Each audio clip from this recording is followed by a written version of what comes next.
We're starting off high. We can get I think two fools agree on that one. Oh, by the way, look, we got the wide shot.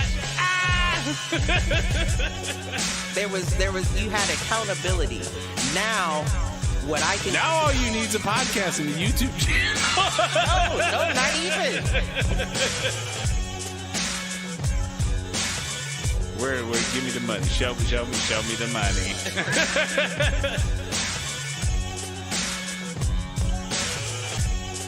Apparently there's a foo-foo page.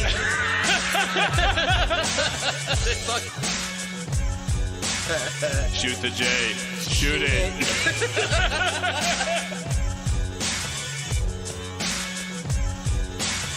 Live on Facebook.com/Foolproof Entertainment Network. I need you on Twitter.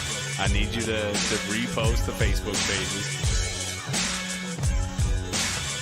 To raise a human before I would trust a human to raise back wolves. before I would trust a pack of humans to raise wolves. Right.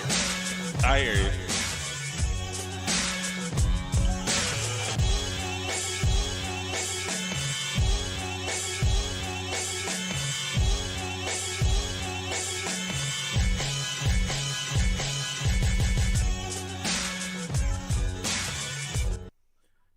Yo, what up, fools?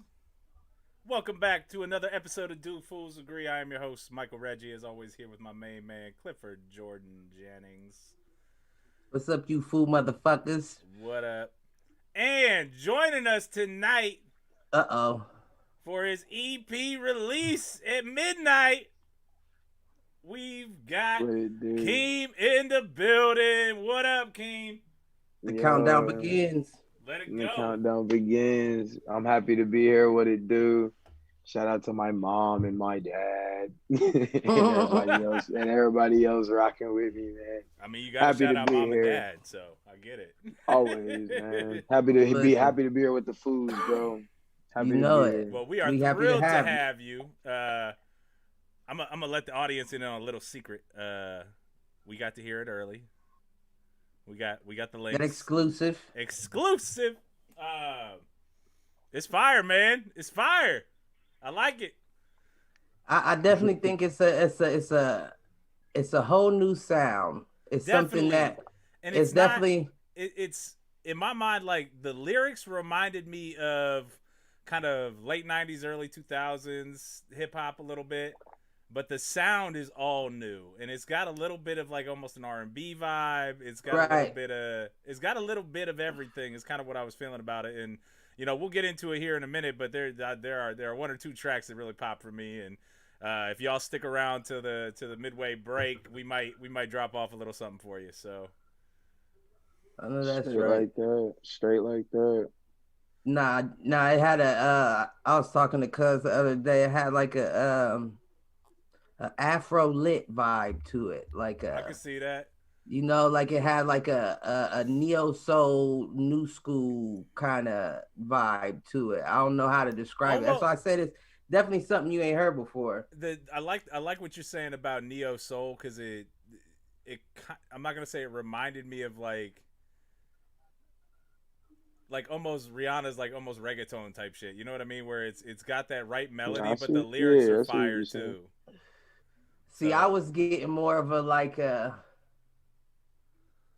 like I could hear like some old Refugees, some old Lauryn Hill type shit. Definitely. You know what I mean? Yeah. But like I think modern. I'm saying it more from it being kind of like a little bit faster. You know what I mean? Like right.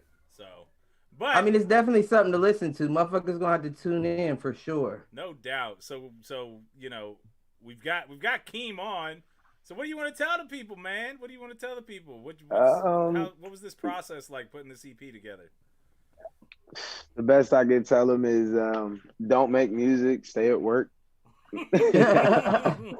No, it's a beautiful, stressful process. You give up a lot to make these projects. You give up a lot to make this stuff real, but it's always, you know, worth it in the end when you can make people feel some kind of positive emotion whether it reminds them of something in their lives, whether it's something that makes them feel comfortable. It's just a good feeling to help somebody get through something. Right. As far as my process, it's just a lot of focus, man. I'm very lyrical. I wasn't somebody who needed to use my words to flex. I like to tell it exactly how it is. You know what I'm saying? I'm not out here robbing nobody. I'm not out here threatening nobody. I'm out here just trying to give sounds to people that reflect. So a lot of hours in the studio, a lot of time working with my camp, consistency, a lot of that, as well as just a lot of things we go through in life. Like I'll go through a situation, and instead of going back on it in a negative way, I'll go back on it in a positive way. You know, I'll try to make a song or make some sort of content that's fueled by whatever situation or whatever I went through. And it kind of gives birth to these songs, and it allows me to express myself in a way where I can make some bread and nobody gets hurt. So, you know what Listen, I'm saying? that's always a plus. And I mean, I think that level of authenticity and how genuine it is, I think that comes through in the music. Like, I mean, so with that in mind, you know, talk us through the title, man. Like, what's that title mean to you? Like, and you know, give it back to the folks and all that. Yeah. They Made a Monster they is no one in particular. They is nobody specific. It's just they is just the energies that I felt, the spirits I felt as I've gone through these journeys growing up in my 27 years. They just meaning the life that I live, and the amount of people, the hundreds or thousands of people I've met already in this point in my life. Making a Monster is just, I kind of was a person who was doubted a little bit growing up, not to act like I didn't do things to be doubted. I didn't give people reason to be the most confident in me, but I noticed there was a select few people who gave me a chance to kind of make something work, and there were people who didn't. So They Made a Monster just refers to the people who doubted me, the people who told me I wouldn't make it, the people who told me I wouldn't be anything. Y'all made me into what I am today as far as a conceptual businessman and a leader. You know what I'm saying? Y'all made me a monster in terms of being a positive being, a monster in terms of somebody who's about to really try to change the world. Because I don't want anybody to feel, I don't want anybody to feel the way I felt growing up. I'm trying to break the chain and not reciprocate that negative energy. I want to take the energy I feel and I want to make something grow out of it. You know, I think that's something like everybody can relate to. Like, that's some real shit. Cliff and I have talked about it a little bit on the show in terms of football and that kind of stuff. And, you know, I look at it even for my professional career. Like, I had people early on that just really tried to hold me back, hold me down. And so Cliff and I were talking a little bit before the show. Like, I told him this is a big week, busy week, all that. Promoted to director level at my job this week. I know that's right. And so being able to go from, a place telling me, I wasn't worth $25K a year or whatever to that in a course of 6-7 years. Like, I can understand that kind of shit, man. And that's, I think that's something that comes through again in the music. And I think it's something that I think everybody can relate to. Everybody's been through those situations. There's nobody. That's your biggest motivation. At least it should be. No. If everybody opened the door for you, you wouldn't know to scratch at it. You wouldn't know to break that bitch down. Right. You wouldn't know which one to kick in.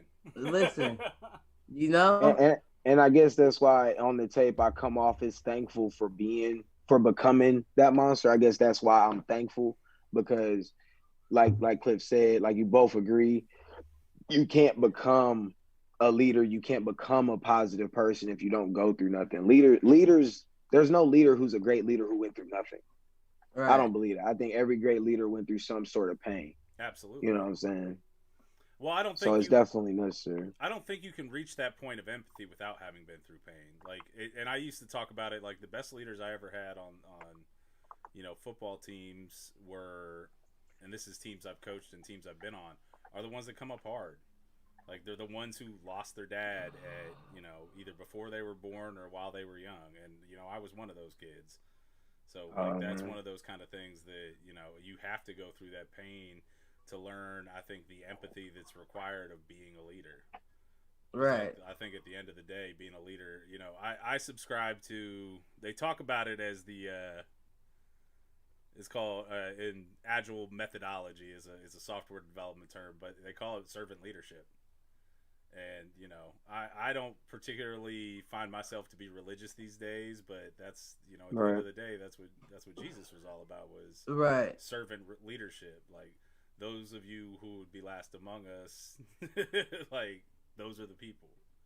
So that's interesting. I never heard of that term before. A servant leadership, yeah, man. It's big in like software development and that kind of stuff these days. It's basically talking about like project leaders. Like, project leaders aren't there to actually like lead the team. They're there to remove roadblocks and get shit out of the team's way so they can right. And in my mind, like that's the kind of stuff I'm interested in. Like, I'm not interested in like telling people what to do. I'm interested in how do I help you become better, and how do I get roadblocks out of your way and make you successful? In order, not even make you successful. That's the wrong word.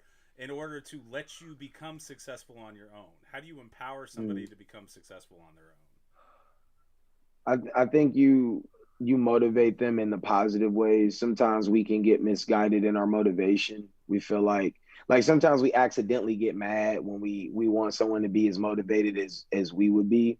But I think real motivation comes from, even when that person is being as silly as possible or as irresponsible as possible, you still try to give them some positive reinforcement. Absolutely. You know, as best as you can, because nobody works on frustration. I don't care how tough. Nobody likes to work when they're frustrated. Like, all of us can agree, like when we're drunk and somebody keeps nagging and telling us how to stop talking, get off me, get off me. You know, you gotta be drunk, bro. Motherfuckers don't gotta be drunk. It'd be like that sober Cliff.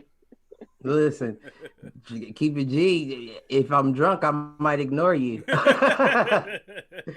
If I'm sober, you might push my limits. You might. You know? He said might. Yeah, that's a might. It's might's being generous. And I am too. You got some peanut gallery comments going on over there, Cliff. Oh no, I was just checking the, I hear you. Checking the chat. All right. Appreciate it. Someone said they love the new graphics. I appreciate it. They're actually kind of old. Like, I don't know. I guess I should give a fun fact. These are like not old. Shout out to my boy Joseph. They're not old, but they're not new. Right. I've had these in the bag for maybe 2-3 months. Okay. Well, that's not that bad. Why not pop the cork on the EP? You know, exactly. It's all about having content stored up. All right. It's all about. I think I love this game. I call it a sport. Again, I grew up as an athlete. We talked about that on the last stream. I grew up as an athlete and I turned into a musician. So for me, this is a sport. For me, this is a game. And I love to stack the content up because for me, it's like reps. Yeah. It's like doing those layups over and over, shooting those threes over and over. And then I finally get to display my 3-pointer. No, right. It's no better feeling. Like, you gotta treat this like a chess game.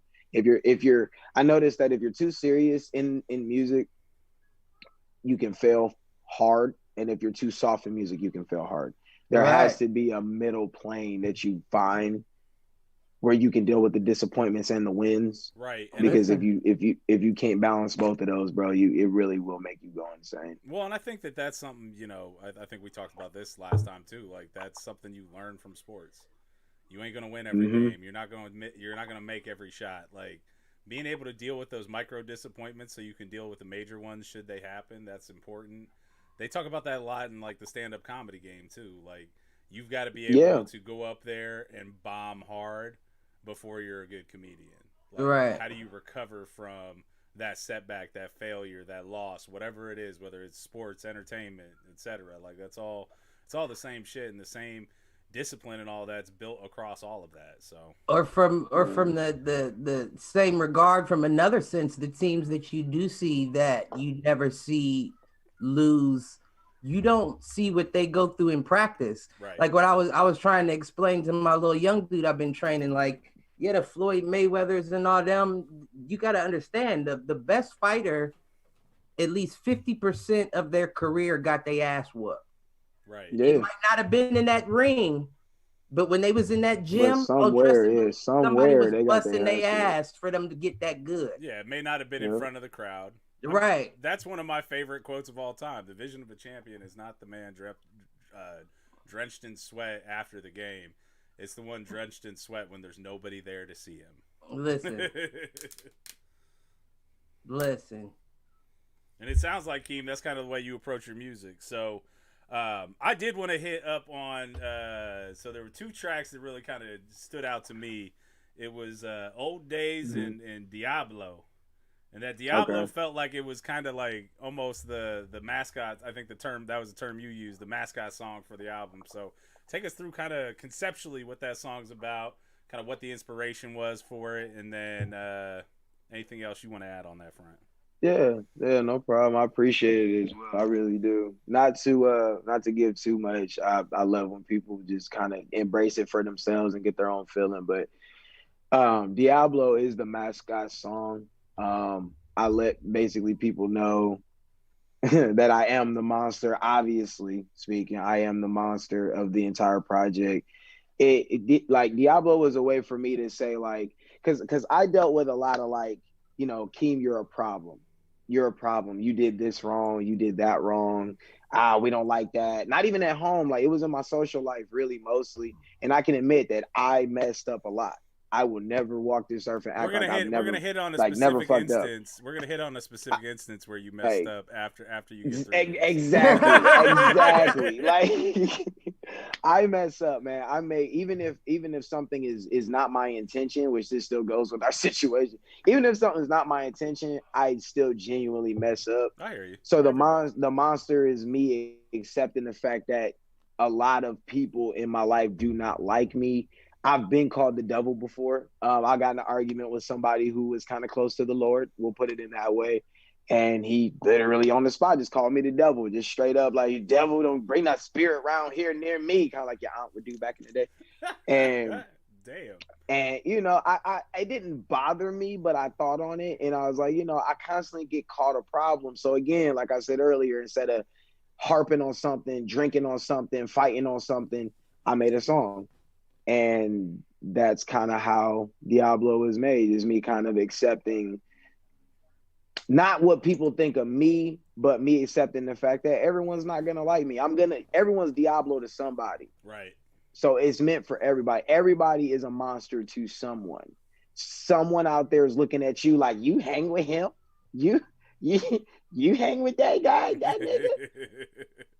You're a problem to someone. So right. It's just for anyone. It's just for anyone. Well, you know what I'm saying? And honestly, at the end of the day, if there aren't people that hate you, you're not trying something hard enough. Like, that's bottom line.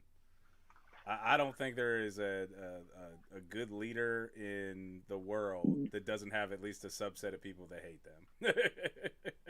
And if they do, it turns out it's a cult. Man.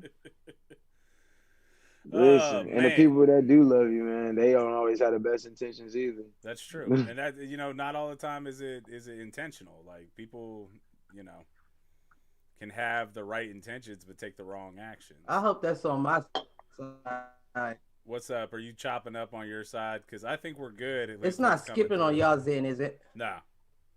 Okay, it came back now. It kind of was on my computer. All right.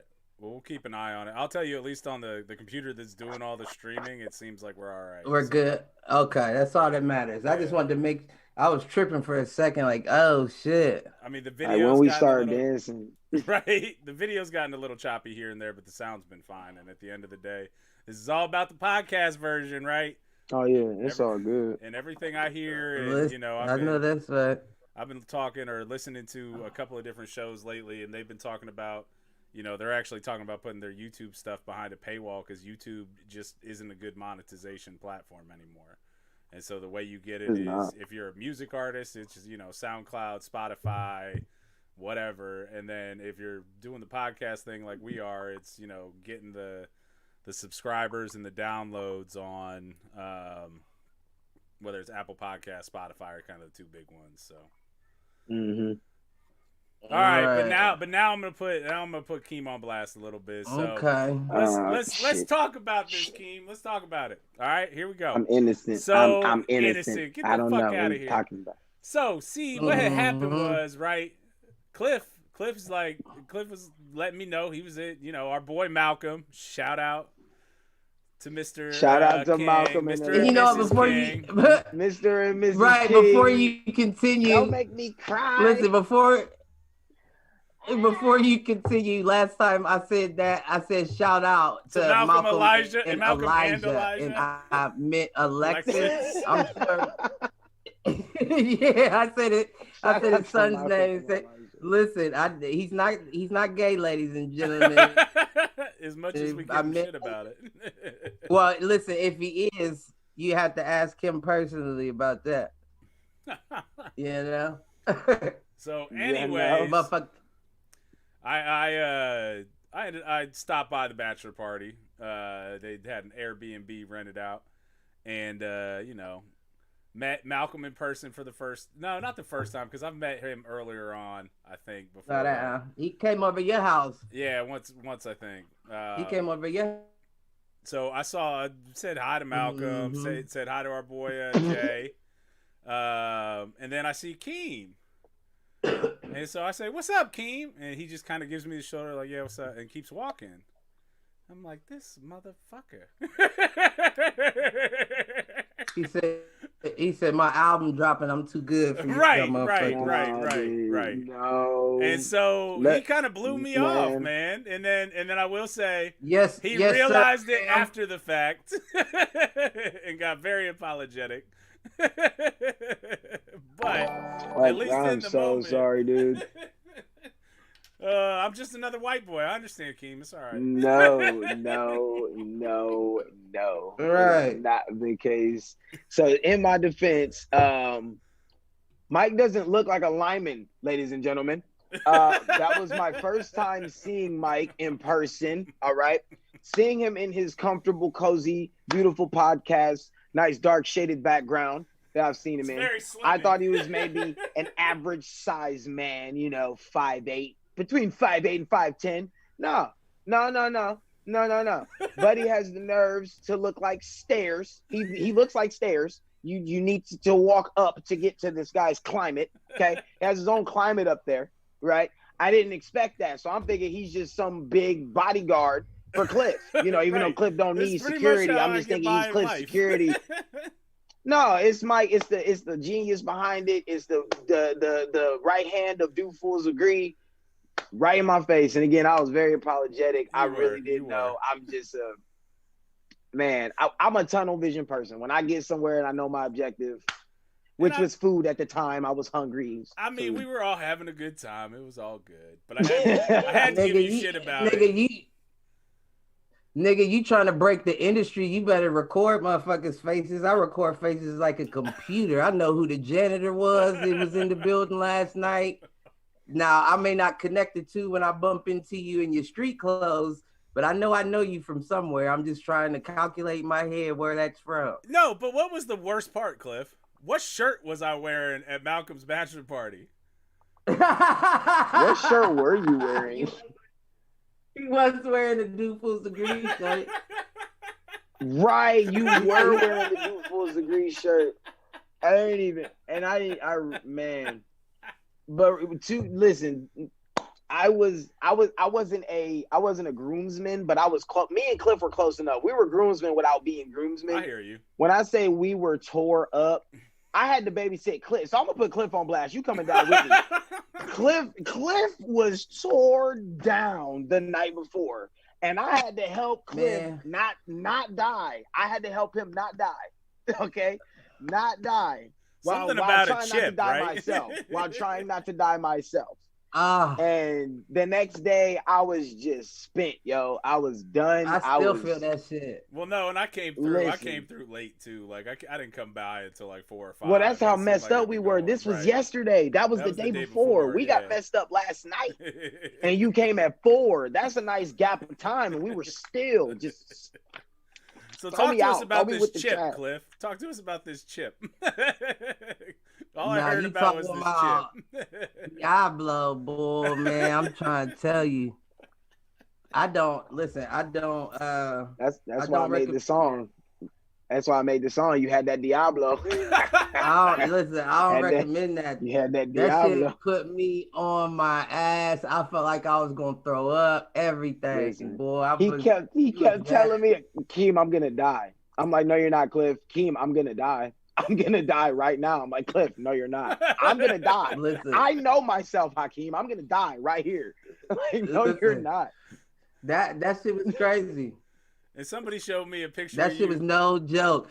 I just don't recommend it Ever. with my pants down. With my pants. Yeah, somebody sent me a picture of you. Listen, I wouldn't even let Wait. people in the room. Buddy was so Well, that's hot regular. from the chip. Right. You were so hot from the chip, he took his pants off. It was so funny. So somebody Bro. showed me that picture, and I'm like, oh, this is like Bro. the time Cliff Yeah, broke that's the regular. table in my mom's living room, and my mom had to Bro. walk over him to get to her run at 6 o'clock in the morning. Bro, Well, my boy was done. He was. I think done I was- ski. I think I might have been asshole that day. I think I might have been asshole at your mom's house. I do. Because that was the night of pudding wrestling. It was. Bro, It was. what? And I was going to the car to get my shorts, but I was stripping on the way. Bro, You tripped, And I fell, didn't and just make said, it. fuck it. I'm going to stay here. I didn't make it. And I slept on top of a broken table for that and I night. fixed the table the next day. It was all good. I know you didn't say pudding wrestling. Oh, I yeah, I cannot did. believe this. What is pudding? Someone please Man, we had- explain. Oh, What is no. that? So we went to... So my girlfriend at the time, and then our good friend who pops in the chat from time to time, we decided we were going to do an evening of pudding wrestling. So we filled up probably, like a 6 foot, 8 foot, like kiddie pool with... What'd we end up buying? I think it was like 20 gallons of chocolate pudding. Blow up, boy. Yeah, it was a blow up pool, and I think 20 Yeah. gallons of chocolate pudding from like Costco or Sam's Club or something. Bro, what? We was playing beer pong with beer pong with liquor cups. We were playing beer pong with liquor cups. I think my mom actually played with us on the pong before she went to bed. Yeah, she didn't play with the liquor though. She was making like pretending she was an elephant or some shit, a mastodon. That's what it was. I She do was walking remember. around I lost my gold teeth. You lost your teeth. Yep. I think our Pong is Ash's- I my think Ash's ish. I wish I bra- had been there for that. Man, oh yeah, that was the time. I was only really wild from like 18 to 23. And then maybe 1 or 2 years for a New Year's Eve party. He said once he got out of that Catholic school, he was like, I can cut up now. It wasn't like I'm not gonna say that. I'm not gonna say that. Bro, what? That's probably good that you held that one. I don't know Yeah, what it was, but I'm appreciative of the fact that you It was a Catholic joke. I'll just keep it to myself. Definitely hold that back. But we had some times.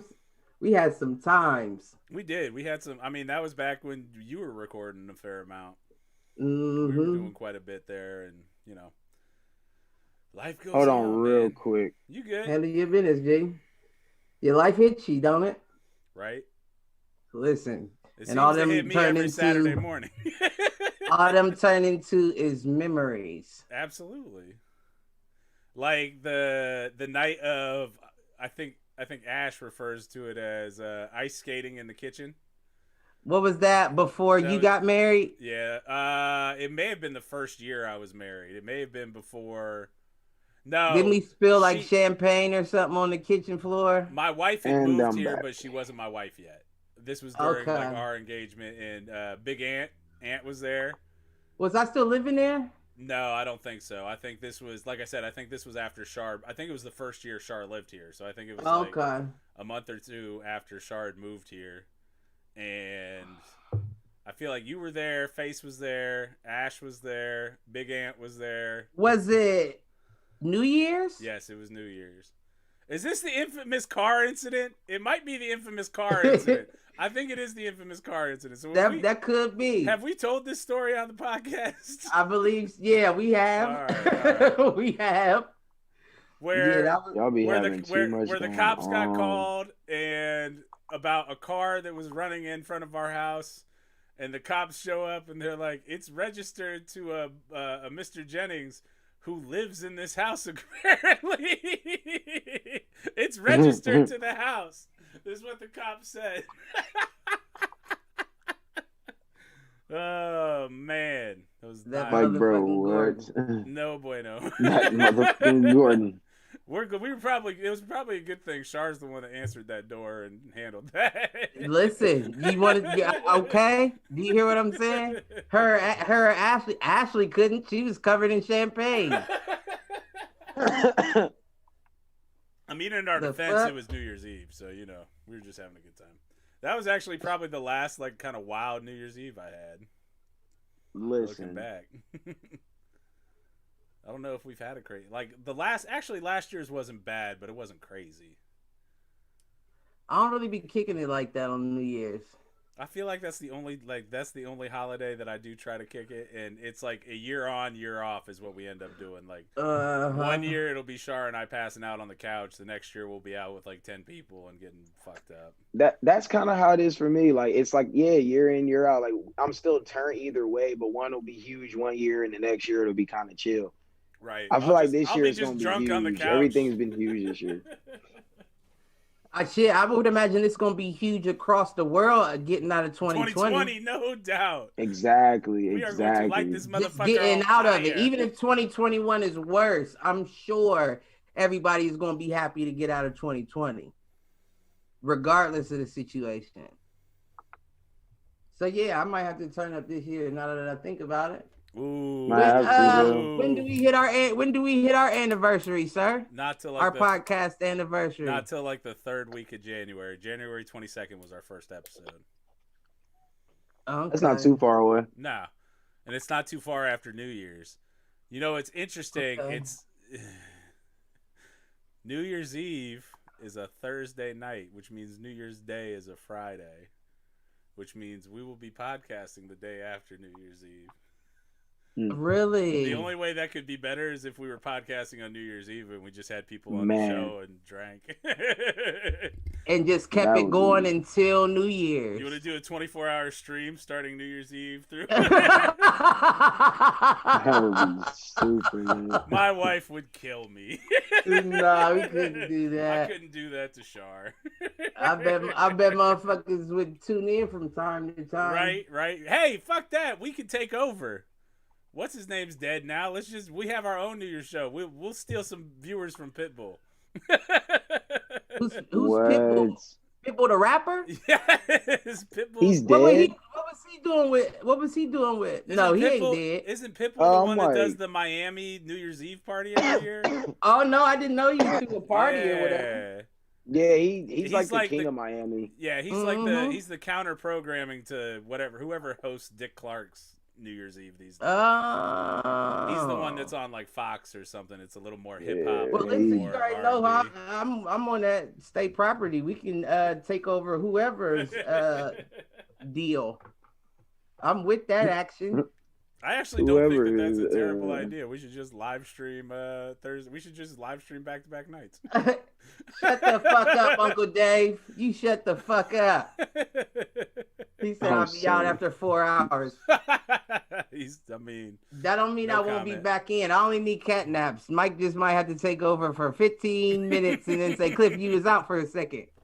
I'm back up, battery charged. What you talking about? that's almost as bad. So I was missing some of the stuff on Facebook because I'm not looking at both streams. So my bad there. Malcolm's chiming in about the hot chip. My mom chiming in talking about her hot tub was never the same after the pudding wrestling. Yo, that. Hey, So y'all she, never she can blame me explained for it. the Y'all did that in a table. hot tub.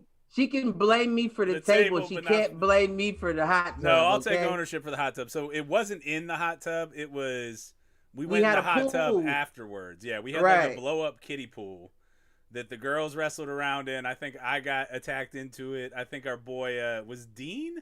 I feel like Dean was there. I don't know. I don't remember. I don't remember for sure, but I think Dean was there. And I feel like so my girlfriend at the time, and then our girl Ash, who we've known since 7th grade, 6th grade. More than You've known her because you went to that school longer. Right. I didn't know her till 6th grade or whatever. But we did the whole pudding wrestling thing. The girls went at it. It was fun. It was fun to watch. And then we tried to hose down, and then we got in the hot tub.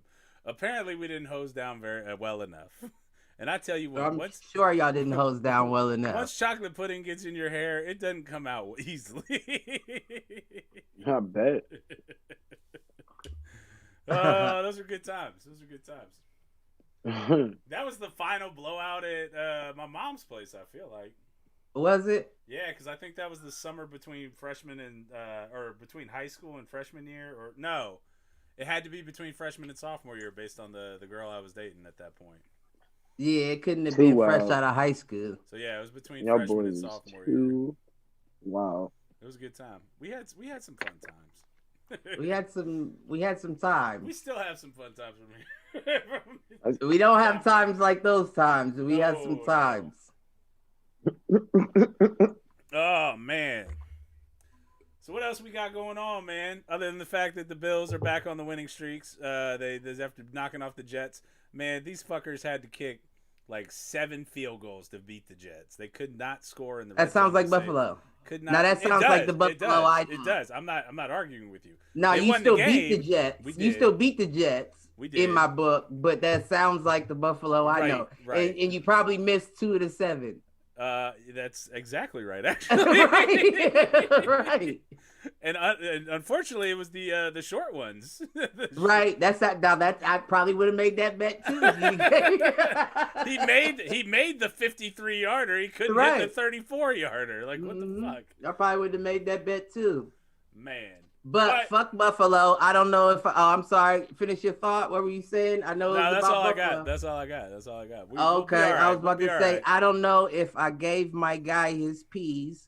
Shout out to Teofimo Lopez for beating Vasily Lomachenko in that fight. He's now the youngest undisputed champion in boxing at the age of 23.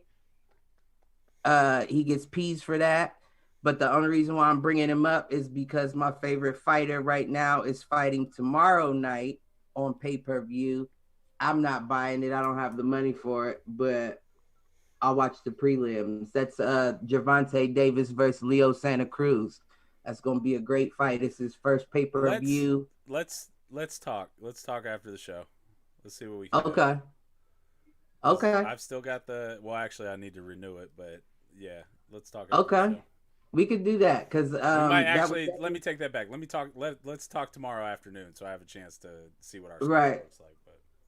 But I'm gonna watch it either way. But yeah. I mean, I would much rather watch it with you. But I will definitely find a way. This is one of those fights where I'll go to the bar by myself. Gotcha. Just to sit and watch this if I can't find any other outlet. Because I'm not about to miss this fight. This is gonna be a good fight. One of the best ones I think this year is going to produce. And I just want to be a part of it. What'd you think about, who was it, Khabib retiring? Is that what I saw? So he won the lightweight title and then immediately retired? Is that what I saw? I lost somebody some money on that fight. Yeah. Probably. Because I was going to make the bet. But, I mean, it would have been a dumb bet not to make. You know what I mean? Because, I mean, he's fighting Justin Gaethje. There were like, big-name pundits pegging Justin Gaethje to win that fight. You know what I mean? Well, and is that who Gaethje fought like 6 months ago? Who, Khabib? Yeah, no, he fought Tony Ferguson. That's he fought Tony Ferguson up 6 months ago. That's right. But Khabib, I knew that, let's be honest, we know that he has the best wrestling the UFC's ever seen. I just know that Justin Gaethje's wrestling didn't know Ho either. You know what I mean? So I figured with his speed and his wrestling ability, he wouldn't have allowed Khabib to get him down like that. He would have sprawled. He would have, defended the takedown. It ended up he got taken down off of a combination, which is, you can't really do much to defend that. But it happened twice. When it happened in the first round, I was like, oh, shit. But when it happened in the second round, I was like, oh, it's over. Because that's his world. That's like swimming with a shark. He just dragged you out to the beach and into the water, and you're not going to be able to do nothing with him out there. Right. So I would, if they did it all over again, I'd bet Gaethje again, because that payout would have been similar to the Andy Ruiz, Anthony Joshua payout. Motherfuckers got rich off of that fight. Yeah. Well, and I mean, up until like a month ago, UFC was the only thing you could bet on. So the dollars were there. Facts. Motherfuckers got rich off that Ruiz fight, though. Yeah. Motherfuckers that bet $1,000 was coming out with $27,000. Oh, damn. That shit was crazy. It was crazy how much money people made off that fight. That's nuts. Oh man, so Keem, you got an NFL team? Excuse me, I'm Chicago Bears for life, man. Okay. The Bears. I'm an NBA guy, so football was never my thing. So I'm just die hard, like, because I don't care that much. Yeah. Ride or die for my Bears, man. We ain't been good since Gale Sayers, but we ain't been good since Walter Payton. But we thought Devin Hester was the truth. He was for a while. We never believed in Rex. No, nobody believed in Rex. And now we're here. And I already tell people I'm going to be 50, but one day I'm going to talk my trash. You know what I'm saying? I'm going to be probably 50 years old and they going to win a Super Bowl, bro. And they always got a good defense. That's one thing the Bears always got is a good defense. Because that's all Chicago's known for is defense. Right. Nigga, shit, back when we shoot back. The refrigerator was out there. That was my favorite player, the refrigerator boy. You talking about Urlacher? No, dude from back in I think he played in 84. Refrigerator Perry? The refrigerator 84 to 91 or something like that. Was it Perry? Was it Perry? Yeah. Uh-huh. Well, man, I remember for sure. Yeah, it was. Jazzy Faye is also a big Bears fan, so I get to hear that shit all year too. Listen, that motherfucker used to have motherfuckers smack him in the face just to practice not closing his eyes. It was William Perry. William Refrigerator Perry. No, William. When I heard that, I used to try to do that shit, like, just so I don't flinch when keep your focus on keeping your eyes open. Cliff is the way he is. You know what though? It's funny that. Have you ever closed your eye on a boxing glove? Yeah. Like it's like when somebody punches you when your eyes wide open when you don't blink. Yeah. And the leather hits your eye and your eye blinks on Close around the leather. It feels like it hurts so fucking bad. It hurts. So it feels like somebody rubbed sandpaper all in your shit real quick, man. That shit. It burns. Man, that happened so many times because I practiced that refrigerator shit. Don't close your eyes when people hit you. How's that working out for you? Listen, it worked out great other than a couple sandpaper eyes. Couple burnt retinas. Couple busted blood vessels, but what the Raiders do? Worked better than not. What the Raiders do last week, Cliff? They had a bye week the week before or a bye week this week? No, they had a bye week the week before. They lost to. Is that Tampa Bay? Buccaneers, yeah. They lost to Tampa Bay. All right. And they didn't have to, but they did. I don't want to get that. I don't want to talk about the Raiders like I don't want to talk about politics. And it's not the Raiders as a whole. It's that one motherfucker. Yes, listen, I won't even say his name anymore. I'm so right. That's exactly Halloween. That's exactly what it sounds like too. Fucking Derek Carr's coming on Sunday. Fuck Michael Myers and Jason. Derek's coming. Is he coming out on the field? I'm scared then. Because that motherfucker's a bust. Oh, man. They should change the A in his last name to a U. Because that's what he plays like. Oh, damn. A motherfucking cur. Oh, dude. All right, so you brought up the election. we cannot do politics. Hell no. You don't want to do politics? I love doing politics just to get Cliff riled up. Nah, I get fired. I get fired, boy. Nah, it ain't even because we did last time. I just hate the word. We can, but Honestly, just one big circle. Listening to the back and forth between Cliff and Michelle and Chauncey last week gave me enough political talk for a while. I do want to touch on maybe in a little bit, maybe after the break, Ice Cube. And so there was a couple of weeks ago or whatever that I wouldn't mind talking about that. I feel like the papers reported, like social media and the news outlets reported like Ice Cube was supporting Trump. And when you hear him actually talk about it, like it's not that he supports Trump, it's that he's willing to work with whoever's in power to get his as he should be, his vision of America, or his vision of I think it's a contract with Black America is the way he's phrased it, like into law. So I think that's something I'd like to hit on a little bit later. And honestly, I'm so over the election talk and all of this shit, man. Like, it came up at the dinner table tonight, and it was all about, well, what are the polls saying? I'm like, the polls don't fucking mean shit, because if the polls meant anything, this dude wouldn't be president in the first place. Right. They told us all last election, all 2016, how bad Hillary was beating Trump in the polls. And guess what? Motherfucker won. Mm-hmm. So I'm not talking about this until the results are, like, in. A motherfucker saying that Biden go in. Yeah, no, it's off because of the all off the charts and shit. And I'm like, yeah, that's what they said about Hillary too. Man, you already know this is a This is a game that motherfuckers play and act like everything is sweet. Actually, what I would like to do is I would like to put a bet right now. Trump declares victory on election night, regardless of what's actually happening. I would hedge that bet, but regardless, like, what do you think? Even if he did, what's the outcome?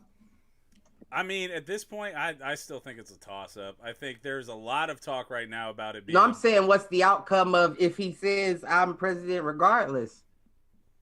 I think it waits until an official decision's actually reached, so I don't think it means anything for the 3 weeks or 4 weeks that it's going to take to tabulate everything anyways. If he's still making that claim after the fact and he wants to take it to the Supreme Court, the results get delayed and dragged out, and honestly, he loses power on January 1st anyways. It goes to the Speaker of the House, or not January 1st, January 20th or whatever. I mean, it's going to be wild in these streets. It's going to be wild in these streets here regardless. I think that's a possibility.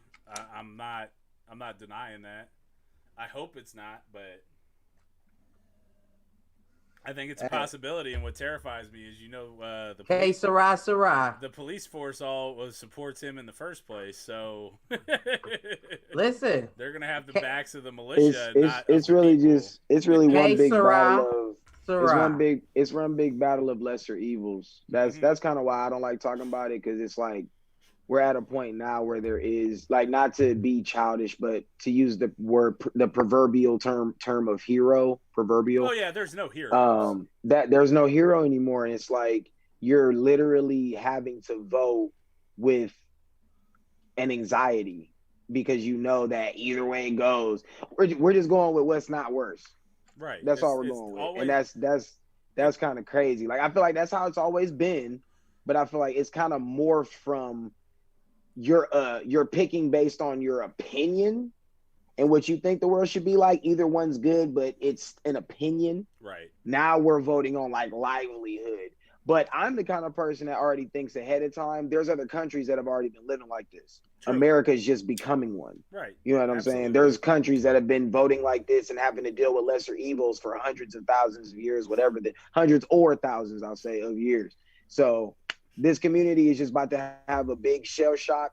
There's going to be some cognitive dissonance going down in the next few years. No. Because regardless of the result, either way. But everyone that's not mentally ready to be shell shocked, right. It's really gonna hurt them. It's gonna hit them so hard. You know what I'm saying? It's gonna hit them. I've learned in my life so far that there are people that are ready. There's people that are born ready, and there's people that have to get ready. Yeah. And the people that are getting ready, I just feel bad for them because it's gonna hurt. It's gonna hit so hard. No doubt. And I think, I say this in jest, but there's truth to it. I'm an upper middle class white dude, so I'm cool either way. Like I'm an upper middle class It ain't a problem for me. True. Right. The system is made for me, and I'm willing to acknowledge that. Everybody say check your privilege. I understand I got privilege. And I do what I can. That's but all we ask of you, my brother. At the end of the day, I'm good. All I'm saying is call your boy if you need something at that crib, because you never know what the neighborhood might do. Now, if everything else blows up, then cool, we'll figure it out. I already got my escape plan. I've got my route mapped out. We're good to go. Listen. I got Get the guns, Playboy.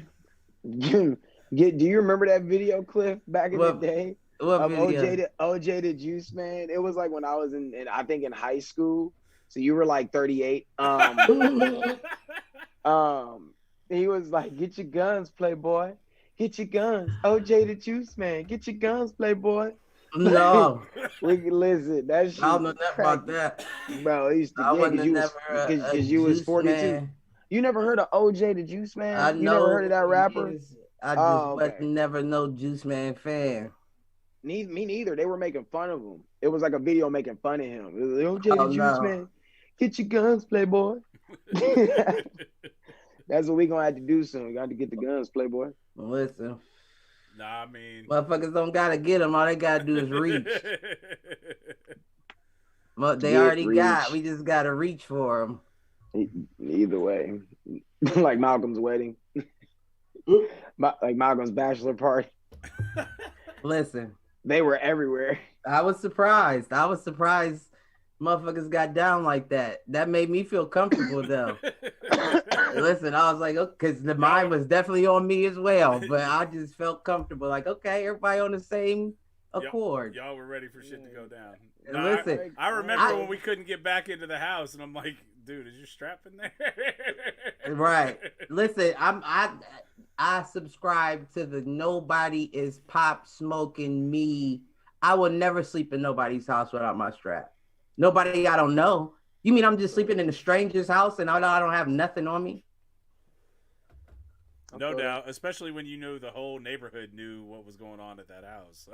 Listen, well, that was the reason for him not to come. But that balcony was packed for 3 days. We was in that bit. Man, they told us, like, you're not allowed to even have parties. Like, what do you mean, bro? Why do you even do Airbnbs, dog? Like, cut your business, because, there's no way you're going to talk about no gatherings, but you know it's a wedding. Like, shut your ass up. Right. No, I mean, like, no doubt. That's fucking crazy. You know what? There you go. That's my inadvertent thought for the night. So we have the kind of gig economy around housing. We've got the gig economy around rideshare. What's the next gig economy? What's gonna be like the next thing to blow up? Like I guess the grocery shopping thing happened, but I kind of throw that that Amazon grocery store stuff is sweet. I ain't even gonna lie. The same as like the Grubhubs and stuff. I was a little shocked, like because you put it in there and it scans it when you put it in the basket. Like that's different. Listen, do we have one of those here? I didn't even realize that. Amazon Fresh. Yeah. Wait, all right. So are you two talking about the same thing? Because Keem's talking about like an in-store experience. I'm Are talking you about the grocery store. I'm talking about the Amazon like where you go in and you Oh shop. no, what's Oh, that? like, I don't that's know Whole what that's Foods, right? about. Is What's Whole that? Foods doing that, or is So it Amazon? there's an Amazon grocery store. Like I seen it's that in the their Save a Lot today yeah, too. it's their way of grocery shopping. Like you get a cart that It's has a scanner in it already. And your total is on the And buggy. Like you're seeing your total as you're shopping. yeah. So they should, it's all It's like weight fire. sensor RFID based. Like I've It's seen. there ain't no fire. way they got that at the Save a Lot by me. There's no Nah, fucking way. They don't even that's what he got said. carts. How the fuck That's they what he go? said. But they We got a talking big about two ass. different things. They got a big ass Amazon kiosk in the middle of the Save a Lot. The Amazon kiosk at the Save a Lot is like a drop box. So if you live in a neighborhood like mine, if Yeah. you don't want packages left on your porch, you can deliver them to a place like that, Yeah. and then you get like a pin code. Yeah, that thing's locker. sweet too though. But what I'm talking about is like it's a grocery store made by Amazon, like Yeah. Kroger. Oh no, but it's I'll be Amazon. on that. Listen, I'll be on that Amazon Fresh. Like getting shit delivered, right? Is Yeah, that what like you're I talking don't feel about? like Yeah, going to the that's grocery sweet store, too. but I want to make just one meal. I'm going on Amazon Fresh. Give me this chicken, that, and I'm good. And they'll deliver it in like an hour, right? Usually it's like an hour or 2 hours. Well, it depends. They offer time slots every day, Okay. and if the time slot is taken up, you may have to wait till tomorrow at 8 to 12, or I think it's 2 hours a piece. So you 8 don't to want 10. it for dinner that night. You want it for dinner the next night. If you want it for dinner that night, you better order it as soon as you wake up in the morning. Got it. Otherwise, those time slots are going to be booked, and you're not going to get it in there. So we've got people that will drive you places. We've got people that'll pick up food or groceries. Yeah, for your you. question was a good question. We've got Yeah, it places was. you can stay. So what's the next gig economy? I almost feel like if Um, we could come up with one, it shouldn't be said on live TV. Fair Well, point. we can give an example of something that we wouldn't do. I think. Well, it depends. How far away are we from the legalization of marijuana and prostitution? Oh, Prostitution, no doubt. never. Because they've Prostitution's been had- wild, but Weed might be legal in the next year. Because I mean, let's be honest. Well, OnlyFans is legal. OnlyFans is legal. Well, that's So. watching Craigslist, and they was on to something. It's not Craigslist just and watching. Backpage? Nah, see, that's where you're mistaken. OnlyFans is not just watching. Some of the dudes or women that you see in OnlyFans are a fan. Like Right. that's the cycle that they do. They'll take their fans, prostitute with their fans, or have sex with their fans, record it, and then that's the content. Right. So- So You know, the deal so is it's still not. it's still prostitution. No, it's not still prostitution. that's still You're But no, That's no, still no, no, no, no, prostitution. no. Because at Yes, that it point, is. no. You charge the person in the video. The person in the video is not making money. The person in the video was charged. Well, it For depends. that Do they? session. But That's you're getting prostitution. charged to make a video. Depends. You're getting charged to make a video, not to get No, sex. you're getting charged for the butt. If No. you were getting charged to make a video, you would get profit off the video. Some of the people in the videos paid just to get you're the paying sex. You're paying. Well, that's their fault. They didn't have a contract. No, when they I'm came. not. No, look. I know what you're saying, Mike. Hold on. I know what you're saying, Mike. You're I'll saying pay for people this who, investment hold on, if Cliff. I get a return. You're saying people who sign up for the OnlyFans, they pay for the page. I know that. I'm saying some of the content that the OnlyFans workers have, those people in it pay to be in it with them. I agree. So that's still I pricing. agree, You're still paying for sex. But see, you and I are on two different pages on that part. That's the part where Right. we're disagreeing. I'm saying no, they're not paying for the sex. They're paying for the. They're paying for the content. opportunity. They just happen to be the talent. Some people are that smart. I guess the difference. I guess we're both right. The difference is who's thirsty and who's trying to make some money. Right. Some guys are just thirsty, or guys and girls are thirsty. Some people are trying to make some bread. I So mean, it don't just get me depends. wrong. It's prostitution, but I think you can get around it from a legal standpoint by saying, Allegedly. I'm not They paying, definitely get around Allegedly. it. I'm not paying for the sex. I'm paying for the video of the sex. It's a. They definitely get around it. Oh, is that Yeah, that's the other end of it. That's the other end. People that sign up and watch it, that just watch them. That's the other end of it. But that's no different than Pornhub. Pornhub's been around since 2000. What? Let me find out how long Pornhub's been around. Probably longer than that. It's probably been long. I think the 90s. Right. I think the 90s. I feel like they just posted something that was like their 25th anniversary or some shit. Yeah, like what? How long have you? Oh no, I was right. 2007. Was it 2007? 2007.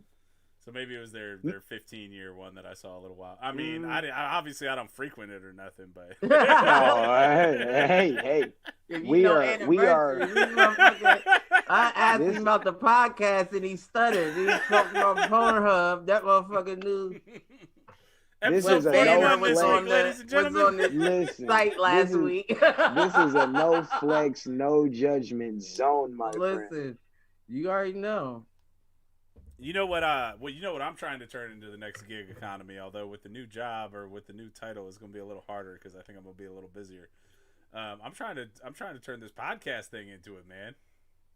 Yeah, I got approached today actually from our boy Jazzy Faye.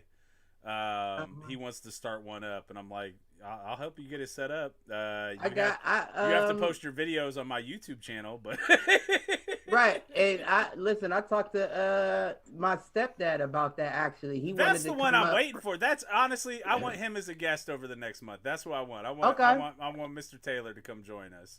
I can do that. I can set that up. I'm sure he might not be in person. Like he needs to come drink with us. Oh no, he's not gonna do that. He's a scary Larry. He's a scary Larry. He won't even shake your hand. He's still elbow bumping people. All right. But you know, he just looks young. He's not that. I mean, it's the same way we talk about Chance. But it's not Chance, though. Chance is damn near 60. Listen. And he looked good. Listen, sir. And I've seen Mike recently, dude. Listen, sir. What's in that? He's older than Chance.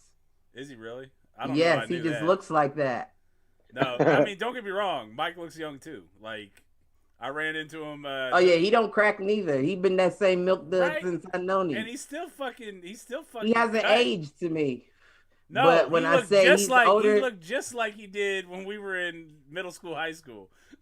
Right.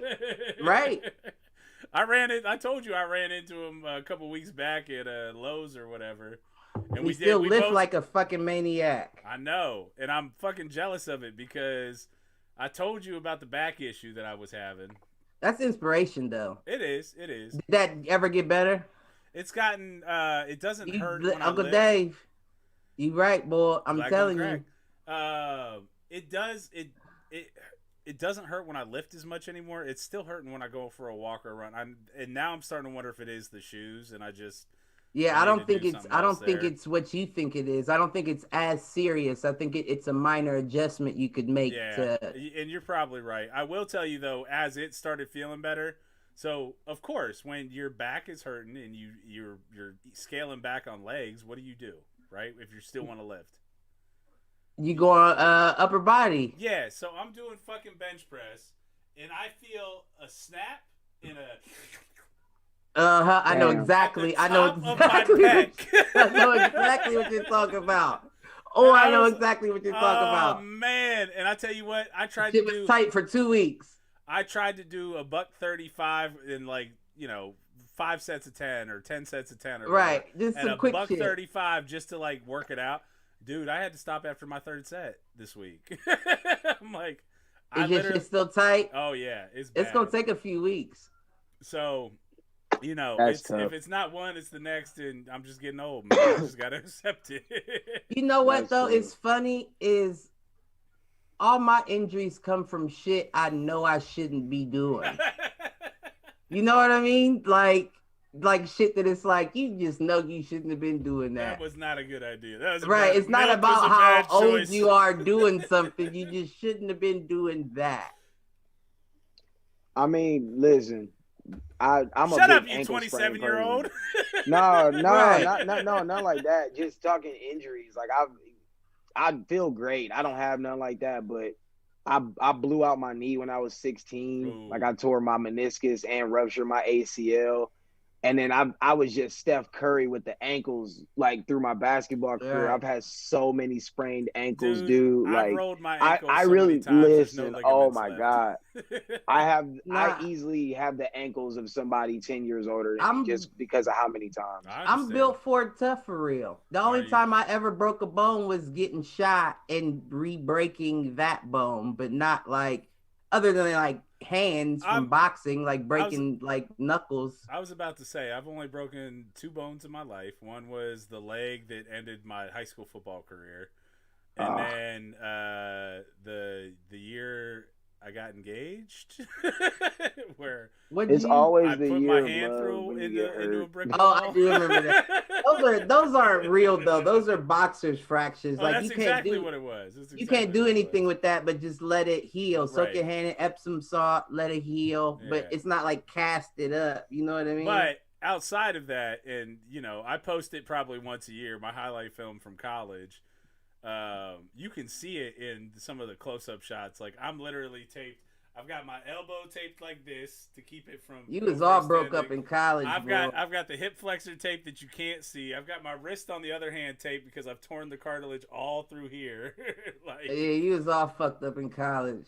That's what happens though, playing nose guard in a 3-4 defense, dude. Use it, dog. Though, listen, nose guard's the best position to cause some problems. You may have a headache at the end of the game, but that's the same at the end of a boxing practice. Right. So it's no different. No, just go in and work. And the worst, you can tell you the worst one I had. It was maybe not the worst because I got the papers for playing nose guard. The wrists were hurt. The wrists hurt, but my senior year, the first game of the season, I tore some shit in like the middle of my foot. And I was fine all game. I played on it the whole game. I took my cleats off and my ankle tape off, and I went to stand up, and my foot just collapsed underneath me. Yeah. That's that big guy stuff.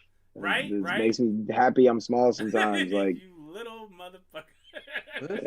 I'm gonna live long. Like people that call me short, like real big people. They be like, "King, you short, bro. You small for." I'm like, I bet I'll outlive you. Well, I'm 10 foot tall, so I don't plan on getting past. That's that Diablo right there, baby. I'm 10 foot tall. That's the hardest comeback. That's the hardest comeback ever. I'm gonna outlive you. What are you supposed to say to that? That's fucked up. What can you say to that? You can only fight me. You can only fight me. I don't plan to. You just gotta fight me. Right. I don't. Congratulations to you. I don't plan to. All right, hey. We gonna live long, Cliff. Against you. I am 10 foot tall. I'm dying at 65. That's a pretty long life. Well, I'll take 63. Uncle Dave chiming in with the meek show. You're going to be 70 and grumpy. I'm probably, if I pass a certain age, I am going to be a very grumpy old man. When Cliff makes it past 65, he's going to be grumpy. Let's be serious. He might make it past 55. If he makes it past 60. Wait, he's not grumpy as soon as already? He hits 60. He's going to be grumpy. I can't wait to die. I'm sick of licking at you. Well, see, here's the thing. Right now, I'm still fun-loving grumpy. That's true. You are. Now, when I get that age, it's just going to be the only people going to like me is family and very close friends.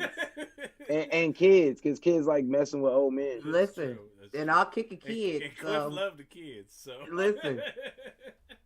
All right, hey, we are at about an hour 10. I got to take a piss. With all that, though, we do have a video from Keem. Keem, you want to do a little intro for the video, and we can drop. We can let that drop for our break. Oh yeah, not a problem. Look, y'all been on y'all shit. Man, the video, it's been seen. Some people's favorite. It's that I don't care EST, IDC EST. For some people that don't know, yes, or unsure, the EST stands for Eastern Standard Time. Why is that? It just means that whatever time zone I'm in, I don't care. And I've always lived Eastern Standard. I've never lived in another time zone besides living in Texas, but that wasn't that long. So yeah, enjoy. It's a full lyric video for the people that may not know all the words, but we can spin that thing when you're ready. All right, and we'll be back in just a minute.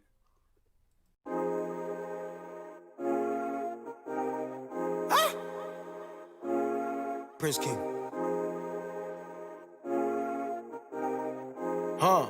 Wait. Yeah. Don't you tell me that you love me, I'ma tell you I don't care. Switch that flow up when I pull up so I know they hear me clear. It's a big deal, bitch. Don't you play me like I'm scared. Got my bros all in the building like a pack up in the den. They don't wanna see me win. Police tryna do us in. I'm just tryna make my ends. They just tryna end our kin. I be pulling heat and giving toast for all of them. Bitch, I'm swimming in that water. All black on me, a honor. Stand for something when they call us. Steady thinking like the scholars. Malcolm Martin when they fought us. I'ma eat up my plate gorgeous. Don't you tell me that you love me, I'ma tell you I don't care. Got an L full of that loud and I'ma take it to the head. I've been dreaming about 1 million, I'm about to make it 10. Don't you tell me that you love me, I'ma tell you I don't care. Switch that flow up when I pull up so I know they hear me clear. It's a big deal, bitch. Don't you play me like I'm scared. Got my bros all in the building like a pack up in the den. Don't you tell me that you love me, I'ma tell you I don't care. Switch that flow up when I pull up so I know they hear me clear. It's a big deal, bitch. Don't you play me like I'm scared. Got my bros all in the building like a pack up in the den. I'ma tell you I don't care. I'ma tell you I don't care. I'ma tell you I don't care. I'ma tell you I don't care. I'ma tell you I don't care. I'ma tell you I don't care. Got an L full of that loud and I'ma take it to the head. I've been dreaming about 1 million, I'm about to make it 10. It's a big deal, bitch. Don't you play me like I'm scared. Don't you play me like I'm scared now. Hands down, I've been at my best now. Moving for the home crowd. Sipping on that Remy, that exotic till I pass out. Everybody pour one, we ain't leaving sober. All up in it, bitch, until we turn the building over. 2 cups and I'm focused, balancing like Lotus. I'm the one, you know this, you know that. Don't you tell me that you love me, I'ma tell you I don't care. Switch that flow up when I pull up so I know they hear me clear. It's a big deal, bitch. Don't you play me like I'm scared. Got my bros all in the building like a pack up in the den. Don't you tell me that you love me, I'ma tell you I don't care. Got an L full of that loud and I'ma take it to the head. I've been dreaming about 1 million, I'm about to make it 10. It's a big deal, bitch. Ha.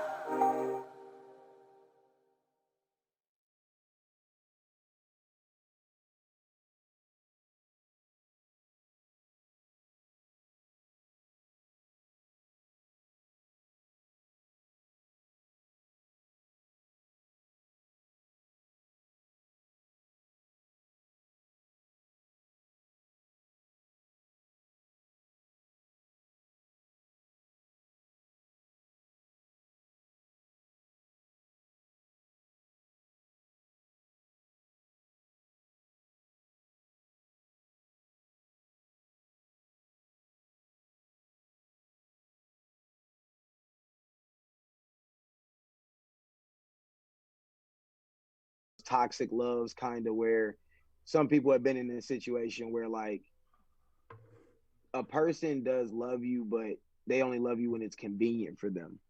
So the song wasn't me trying to be disrespectful to someone genuinely trying to love me. The song is about someone who only loves me when it works for them. When it is convenient for them. I got you. And for those so that's of you why I don't care, you know. Right. And for those of you that gave us the heads up, thanks for giving me the shout the audio. Your mom's saying she can't hear us. No, that's what I'm saying is to those that gave us that heads up, Mom, I appreciate it. We got that fixed. So okay, good shit. Whoop, whoop. We only lost like 20 seconds, so not that bad. No, that's not bad. Uncle Dave coming in with the somebody who doesn't listen to that type of music a lot. That's a great song, young sir. Let me find out Uncle Dave like that. That's a compliment right there. Oh yeah. Repping us out in Cali, baby.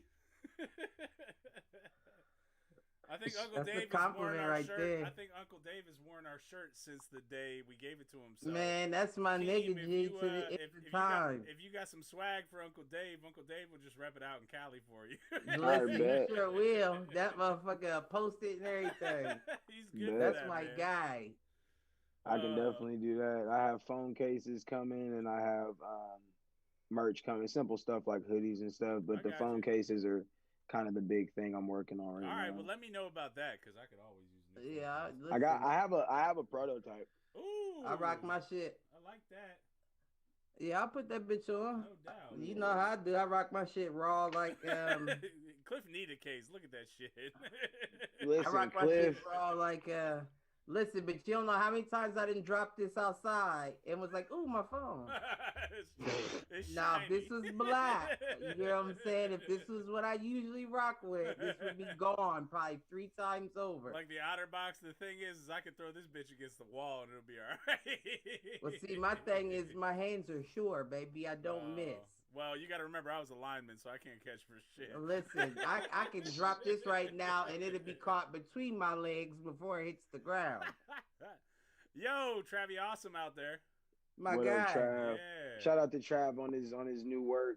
Trav just kind of got a little project together. He put it out, I believe, on Reverb Nation, but he'll be on all platforms here soon. So congrats to Trav for sure. I told him we'd try to get him on here No coming doubt. up. No doubt. I love when we got guests that are dropping their own shit and doing their own thing, man. Like Yeah, we'll try to get him on here coming up. And I think I'm gonna say this out loud to make it. I'm gonna put it out there into the universe. I think we will get the owners from Echo Spirits live. Is that with right? us in the next month or so. I would love the that. Next 30 days. That'd be awesome. Cliff, in order to do that though, you're gonna have to watch The Mandalorian because he's a big Star Wars hip. fan. Are you? I I saw Gina watched Star Wars. Carano in the new I watch one. hella Star Wars. Well, first of all, I don't know where that comes on, and I definitely probably don't have that. It's Disney. Disney it's Plus. Disney Plus. And we'll talk after the show. She was in last season too. So Was she? Yeah, I love yeah. Gina Carano, boy. well, then you like it, man. I You like love it. Gina Carano that one way. Good shit. Bull. I would love to wrestle around with her in a Yeah, no square doubt, me circle. Square circle. The octagon, maybe. Wherever You she ain't never wants. heard it called Actually, that? I The take square that back. circle? Wherever she wants me. Listen, no, we need to be in the squared circle, baby, and we might need a ref, is what I'm saying. And a Holy bite shit. like Tyson. You gonna bite her? You gonna bite her ear off? I might You gonna just- bite her ear off? I might just want a piece of Oh her my with me god! in my stomach. That's violent. I'm just playing. I'm sorry. I'm sorry. Gina. He gonna ladies run. He is going to bite your flipping ear off mid-sexual encounter. Only in the squared circle, though. Only there though. So Keem, actually, this is actually a good point because I don't think we've said this yet. So Uncle Dave is asking in the chat, how do I get a copy of the Keem EP? Where can I listen to it? All that shit. So do your thing, man. Uncle Dave, you say, right? Uncle Dave. Yep. Yeah, great question, Uncle Dave. I appreciate you, man. I'll be on any platform that you honestly probably publicly listen to, as far as YouTube or Spotify or Apple Music. I'm on Amazon. I think I'm on Pandora. YouTube is usually what most people can get to best. Pandora week though. It'd be nice to be on there, but Pandora. I'm on. It's just nice so to be random. on everything, right? It's nice to be on everything, but Pandora.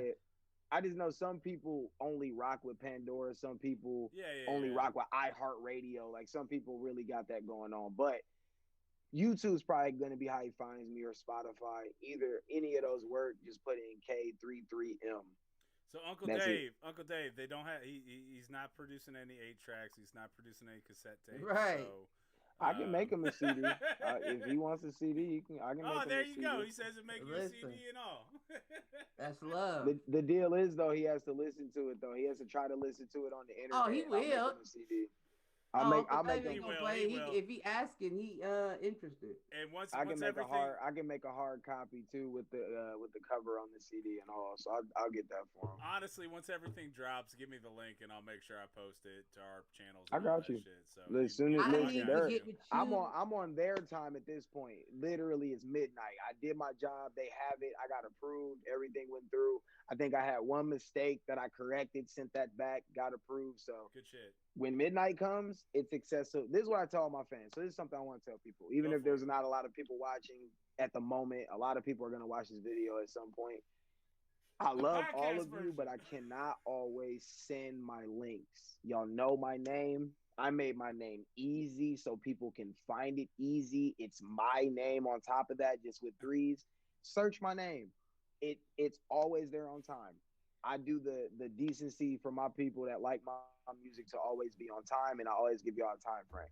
Search the K33M, put it in your algorithm, and it will be there. It will always be there. I know that's right. And Uncle Dave saying thank you much with the Keem spelled with 3s, and he says he'll listen. So there you go. Appreciate you, Uncle. I still Appreciate need you to get them songs on my phone, bro. You mean? Which? Yeah, I heard about that.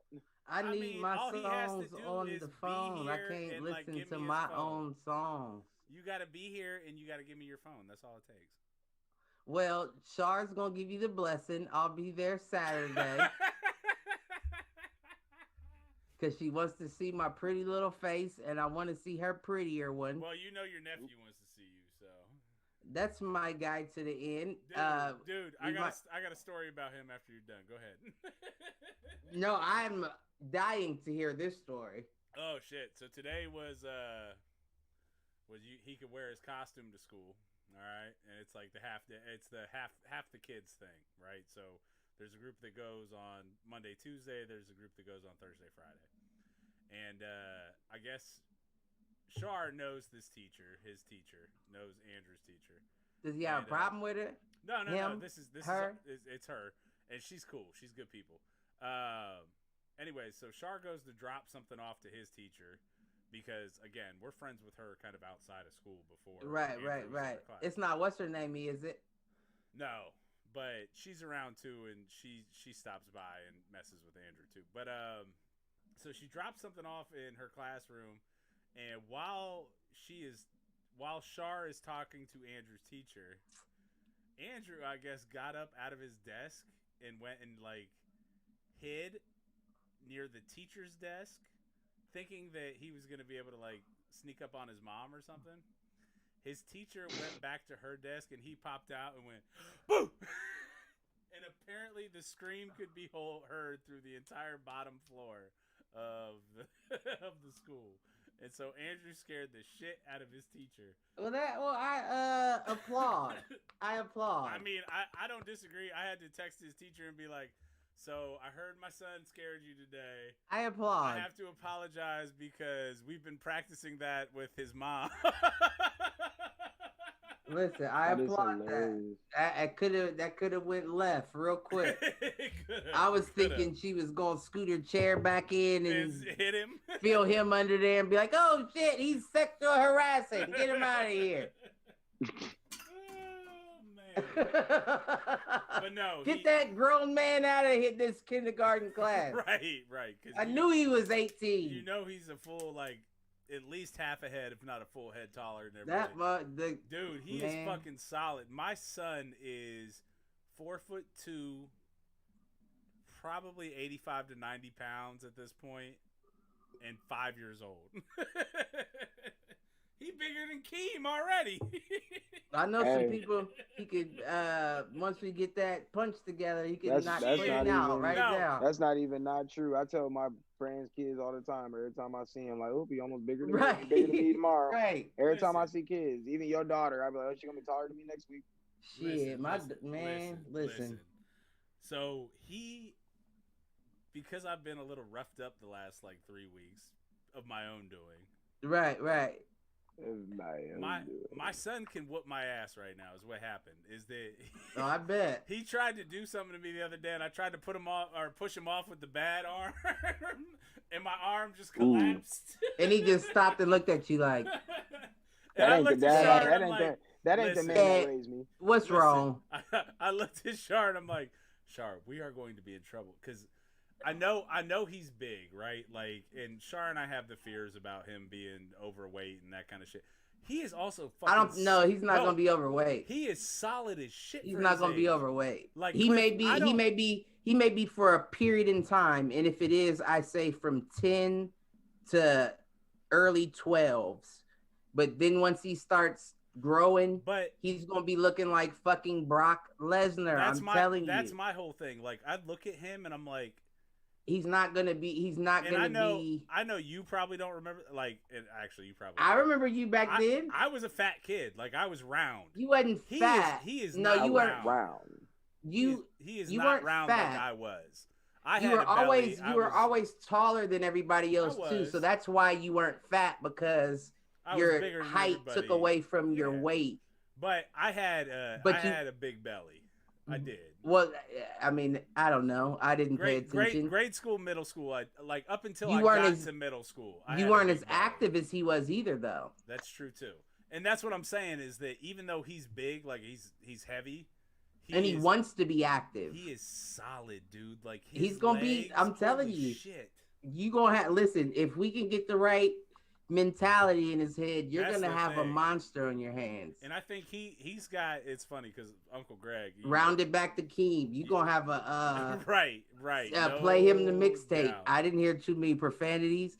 You gonna have a monster on your hands if he does right. Uncle Greg called it out. Uncle Greg was like, he's got that Reggie temper. He's got that Reggie fire when something sets him. And then Shar too. He is the sweetest kid 98% of the time. But when you piss him off or when he like hits that flip the switch, he is a monster. Listen, he got, and I don't. Of course, I don't mean it any disrespect, and it might end up being something that you may have to check very early.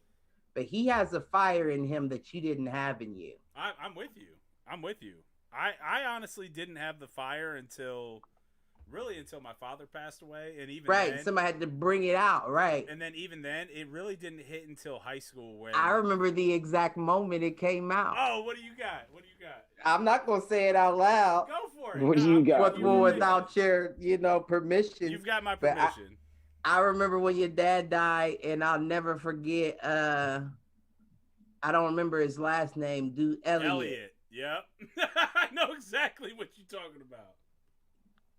And I can't remember what he said, like "fuck your dead dad" or something crazy. He said something. It wasn't even crazy like that. He came up and said, "Somebody's on the phone. Your mom died," is what he said to me. Oh. And after I had lost my father, 2 years before that, a year before that? Listen, Mike went black, bro. He was throwing him over lunch. He was manhandling. And Elliot wasn't a small dude. No. He was manhandling. He was a year younger, but he was a big dude. He was a big kid. That's hilarious. That was the first time that I wanted to slow clap you, like. Listen. I've never seen nothing like that. That I didn't even know you had that in you when you did that. Yeah, and then what happened afterwards? I was like, "Hey, Mike, you ever thought about joining the football team with us?" In fairness, I think I was playing football at that point, but it was about the same time. Yeah, and honestly, it was at that point where I was not sure I wanted to play, but I was playing at that point because I played football at St. Cat's before I went to St. Cat's. Did you? Meaning I started playing with y'all in like August, and school didn't start until like 3 weeks later. Right. But like, you're right. That is the moment. That was probably one of the first times that I like truly snapped. My mom will tell the story about how, some kid kept on pushing me or some shit, and at some point I just picked him up and took him to the teacher and said, "He's bothering me." I can believe that too, because that But listen. You're right. The first time I actually remember feeling rage was that exact incident. Man, I can see it. I can see it in you. And it wasn't even, I was shocked and proud at the same time. Like, what was that shit? Listen, I've never seen nothing like that. I didn't think, first of all, for you to be a child doing that to another child, it was like, oh yeah, you tapped into something. Yeah. Like that wasn't a regular kid fucking with another kid. That was a grown up fucking with a child is what that was. And and from then on I was like, that's my guy right there. I knew he had it in him. That was my guy. Man. Real, man. That's all it be taking. For me, I mean, I had gotten fights young, but it really can't. When it comes down to either survival or you just kind of being fed up. Mine was like survival. Me and my boy Jolly, and I'll keep it short. It was a lot going on, but we basically got jumped in Portsmouth, and we got beat up kind of. Portsmouth. That's what I'm saying. I'm giving you the short version. I'm giving you the short version. Okay. Like a lot happened to get there. We were out with friends. It was a group thing. But me and one of my best friends, if not my best friend, we ended up getting jumped. And they saw something come out of me that like, everyone thought I couldn't fight growing up. Everybody thought me coming from, well, people thought I was a flexer growing up. Like people thought I made up Indiana. People thought I made that up. People thought just because I was in Columbus at a certain age that I can't be from somewhere else or I'm a Pickerington dude. So when I got in that fight, and there's no disrespect to Pickerington. I got homies. No, I know. I'm just saying, I went through that. I'm just going live with it. Like I got homies in Pickerington, so that aren't soft. So that's no disrespect, but that's how I got labeled. And when that jumping happened, a lot of them are though. I caught some bodies. I caught some bodies that day, fit just with my hands, really knocked some niggas out, and it really shocked a lot. I kind of shocked myself. Like I had been in fights, but I never been in something where I thought I was gonna die. Once you know what you're capable the survival of, really kicked in. Yeah, that wakes you up. Yeah, that wakes you up when you know what. And listen, that's one thing that I will say. My father has made sure he has instilled in me. You hear what I'm saying? Yeah. Listen, made sure. I remember the kids that would bully me around the neighborhood. He would take me to their house and make me spar with them in their yard. You just told me that too.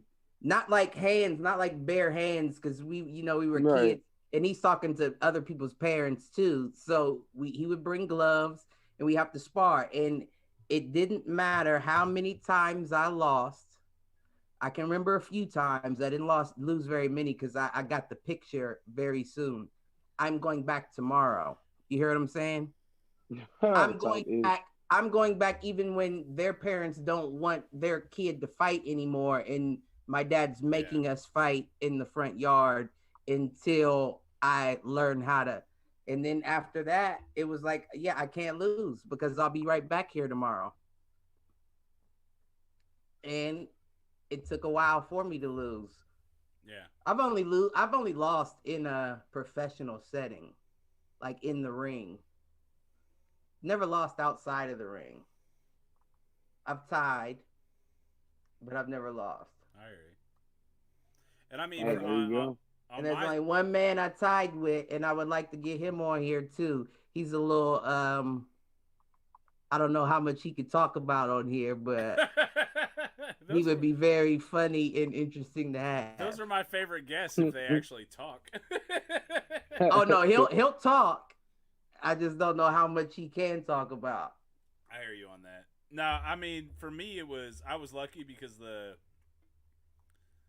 first time I think I realized what I was capable of, it was on the football field. And I think that's the only time I've really been challenged. I think for the most part, when shit has gone down, my size deters a lot of people. Right. Exactly. It probably it's the opposite with me. Oh, no doubt. Where they be thinking, I'm about to fuck this little nigga up. And I'll be like, oh, yeah. Yeah, I bet you would. You wish you would. Yeah. What is that? The whole white people operate on, I hope. Black people operate on, I wish a motherfucker would. Listen, let me tell you something, Keeman. You said it, Diablo. Listen, you never tame your demons, bro. You just always keep them on a leash. You become friends with them. You become friends with them. I call it friends. Like keep them you gotta, on a leash.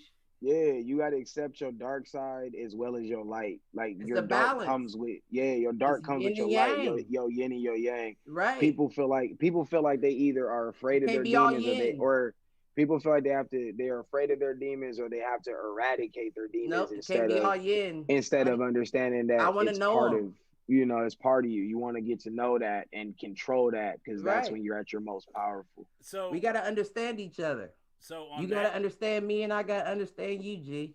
No but doubt. you got to understand that I'm in control, right? Your demon can't be in control. That's why you got to understand me and I got to understand you. So for all of my nerdy friends out there, this is the point I've always come back to with Star Wars actually is the fact that they talk about the light and the dark, right? They talk about the light side of the Force and the dark side of the Force. The light side is very zen. The dark side's all about emotion. Right. and this is something that I look at it from like a Return of the Jedi perspective when Luke's battling Vader in the last scene.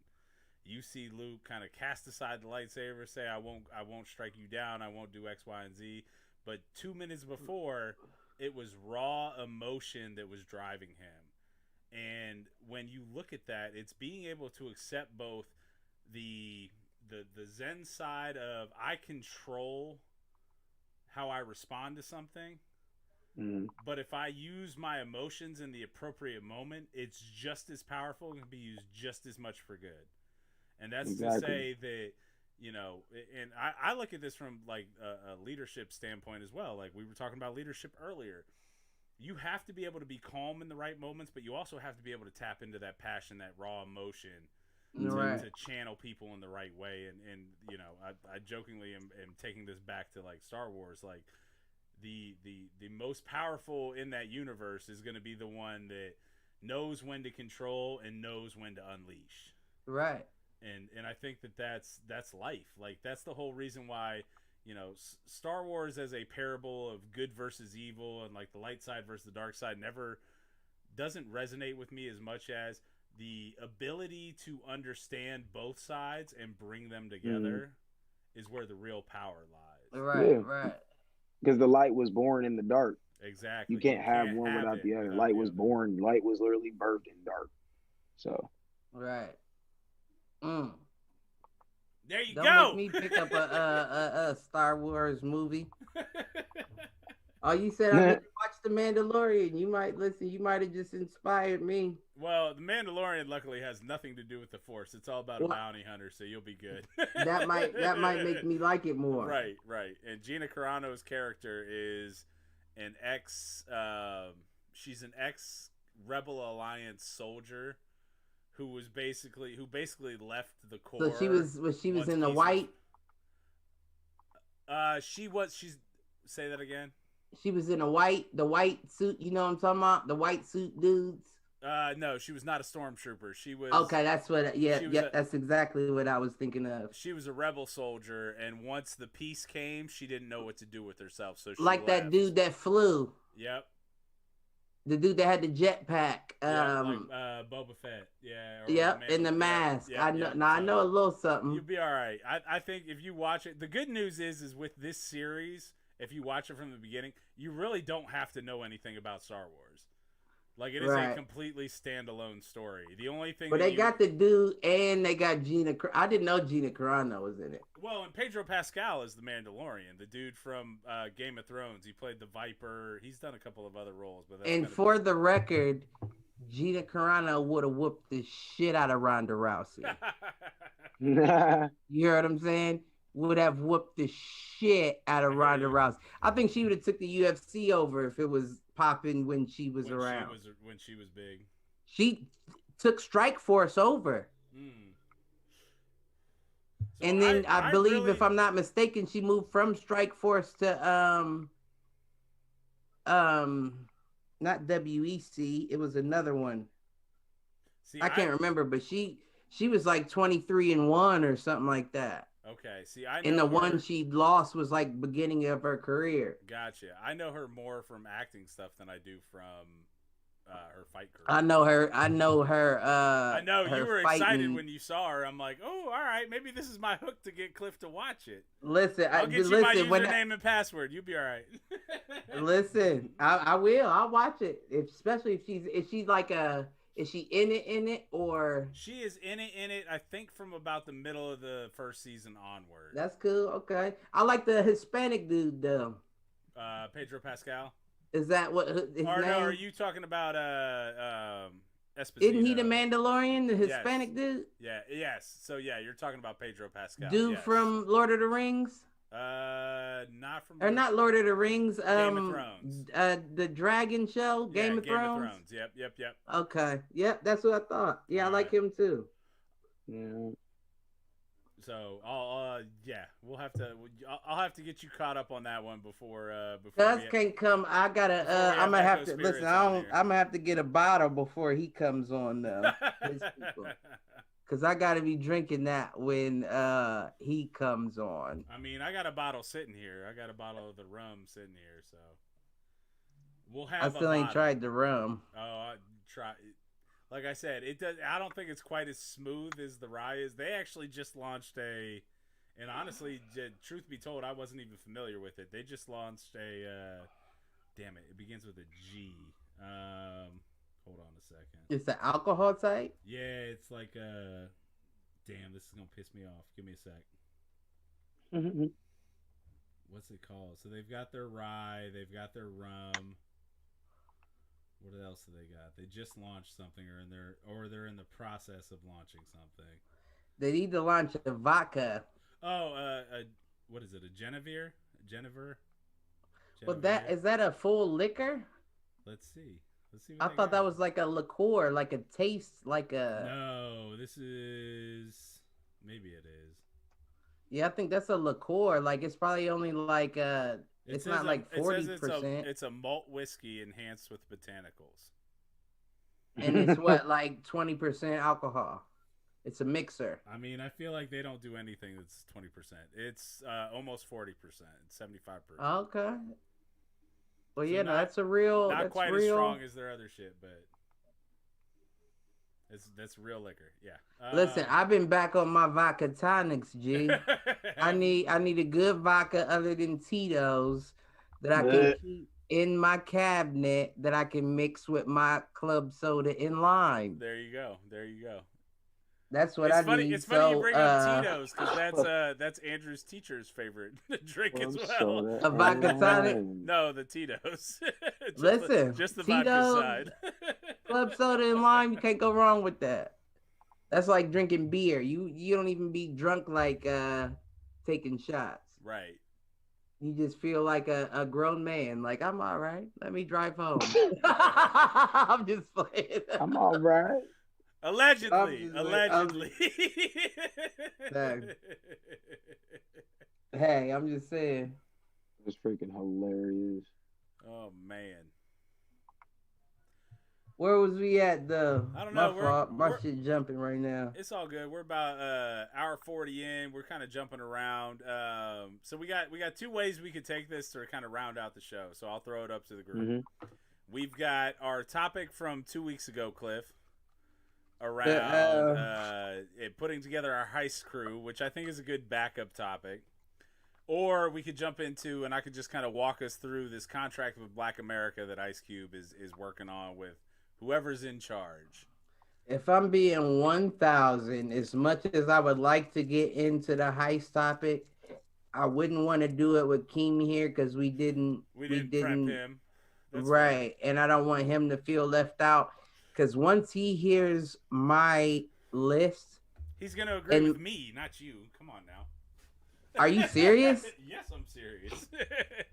But that's an even bigger tease for when we finally do it. So, but do you have a plan as well? Dude, I always have a plan. Come on. Now. Okay. I'm just saying. Aha. I got a plan and a list. Well, that's what we said we were gonna do. I ain't got none of that. And my plan is based on my list. So that's what I'm saying. I'm not saying that you might not have a better. But I'm just saying, I don't know if you were as prepared on the topic as I was. I will tell you, I wasn't, especially when you first brought it up. And I was not. Well, you brought it up to me. And I was not until, I think you brought up, no, you're right. I brought up the idea. Yeah, you brought it up to me. I brought up the original idea, and then I think you took it to the next level. And yeah, so I caught up is what I'm saying. I said, don't just give me a list, give me a plan as well. I need to know what your plan is. But we'll save that for an episode where we don't have a guest, because it'll be a good you and I riffing session. So do we want to jump over to this contract that Ice Cube I wouldn't covers? mind talking a little bit of that. I wouldn't actually. Especially with this shit going on, like when we coming close to the election. You know, I don't like to talk politics, but this Ice Cube agenda is something that should have been talked about years ago. And like you said, it is something that what resonated with me out of the whole video is when he said, I feel like it's time for people of my generation to step up and do what because I've been saying that. Like, so you're making it to where we're about to jump you in line to make something happen. So this is your last Hail Mary shot before shit could get crazy, because my generation doesn't think the way your generation thinks. So help us out. You know what I mean? That's what I meant when I said the OGs is gone. Like, help us, guide us. And I appreciate everything we talked about with Chauncey and Michelle. But at the same time, if I'm being honest, I felt like that conversation was coming from somebody who's already living comfortably. I think that's fair. We're not all living comfortably, and we can't continue living like this. I think that's fair, and I think Chauncey jumping to the socialism bit rubbed me a little the wrong way too. So I'm with you. I'm just being honest here. No, and honestly, I think we conveyed that to them anyway. So I'm not saying anything that I don't think was said on the show or said in the post show. So yeah, I'm very uncomfortable. I'm living. I've been living uncomfortable. So my demeanor is uncomfortable. Yeah. Now you may feel differently because, like I said, your kids are my age. You've succeeded. Mine still has to survive for 8 more years. She's not even 18 yet.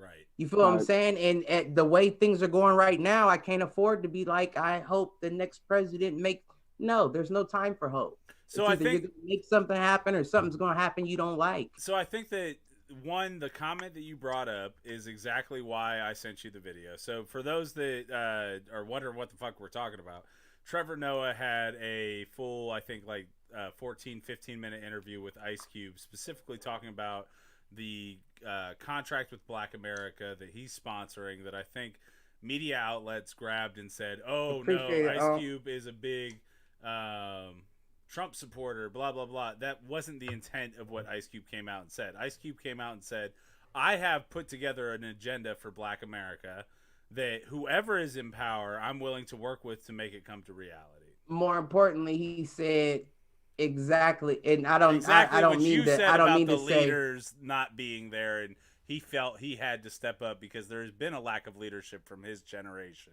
Definitely, that's definitely the case as well. But no, he said, I'm sick of feeling like I have to either be with a Democrat or a Republican. I have to be with whoever gets this job done for us. Right. And that's the truth. That's the absolute truth.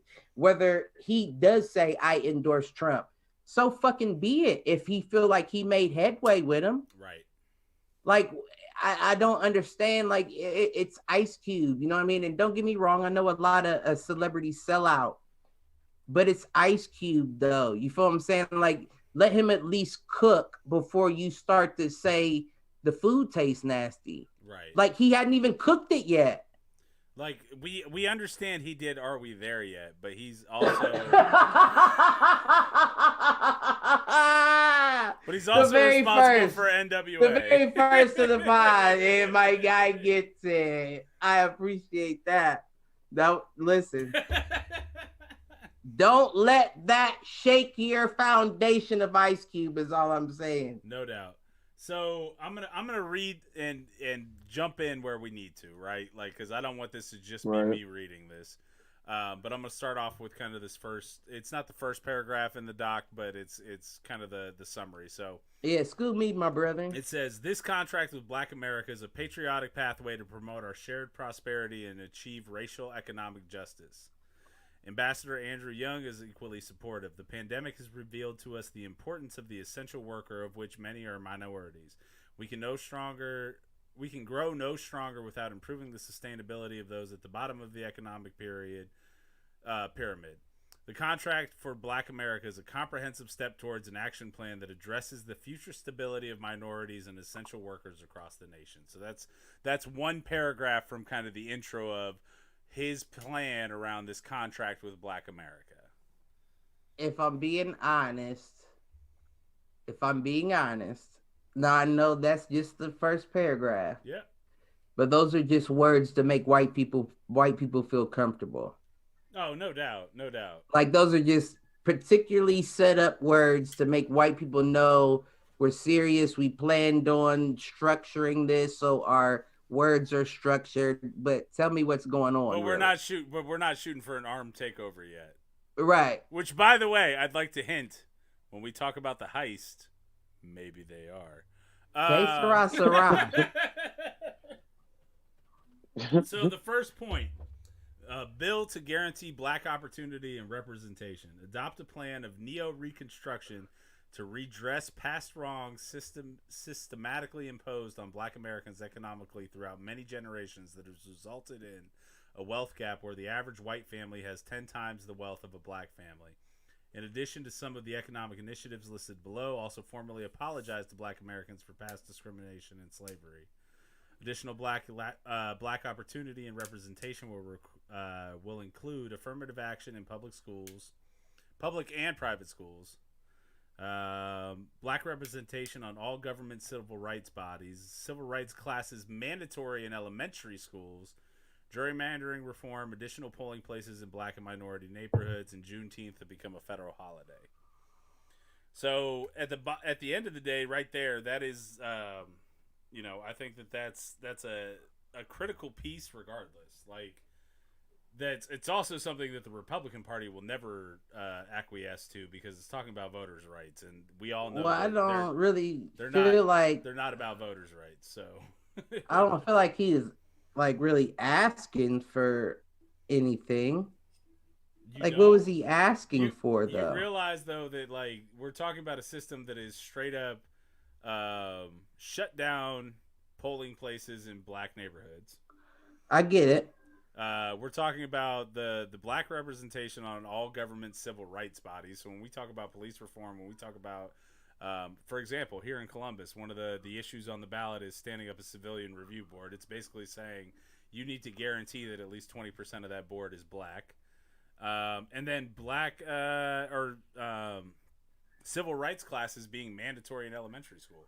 You think there's anything about civil rights being taught in elementary schools today? No, but so I think it is asking for stuff. Not in a positive way. I think they talk about civil rights and just this was the black struggle. Okay, moving on. They don't really take the time, in my opinion, to address the heroes or the positives of it. I don't think that happens in elementary school, period. You might get some of it in middle school or high school. I think it can. I think it should be. Everything starts young. They taught us Christopher Columbus in preschool. But that's the point. That's the point, though. That's the point that I'm making, is that it is nowhere near being ingrained in elementary schools. You're lucky if that gets taught in middle school or high school. My bad. Yeah. So exactly. Here's my problem, though, is that everything you stated is, let's be honest, it's a repeat of what previous generations have been stating. Well, and I think it also ties back to, Cliff, we did 3 weeks worth of segments on what they won't teach you in schools. Right. Now let me be 100. Now it may ruffle some feathers, right? What you're stating in this, but you're not asking for anything. And the only thing that I see stand out is what you said, the civil rights teachings in schools. So do that, right? That just means that the people that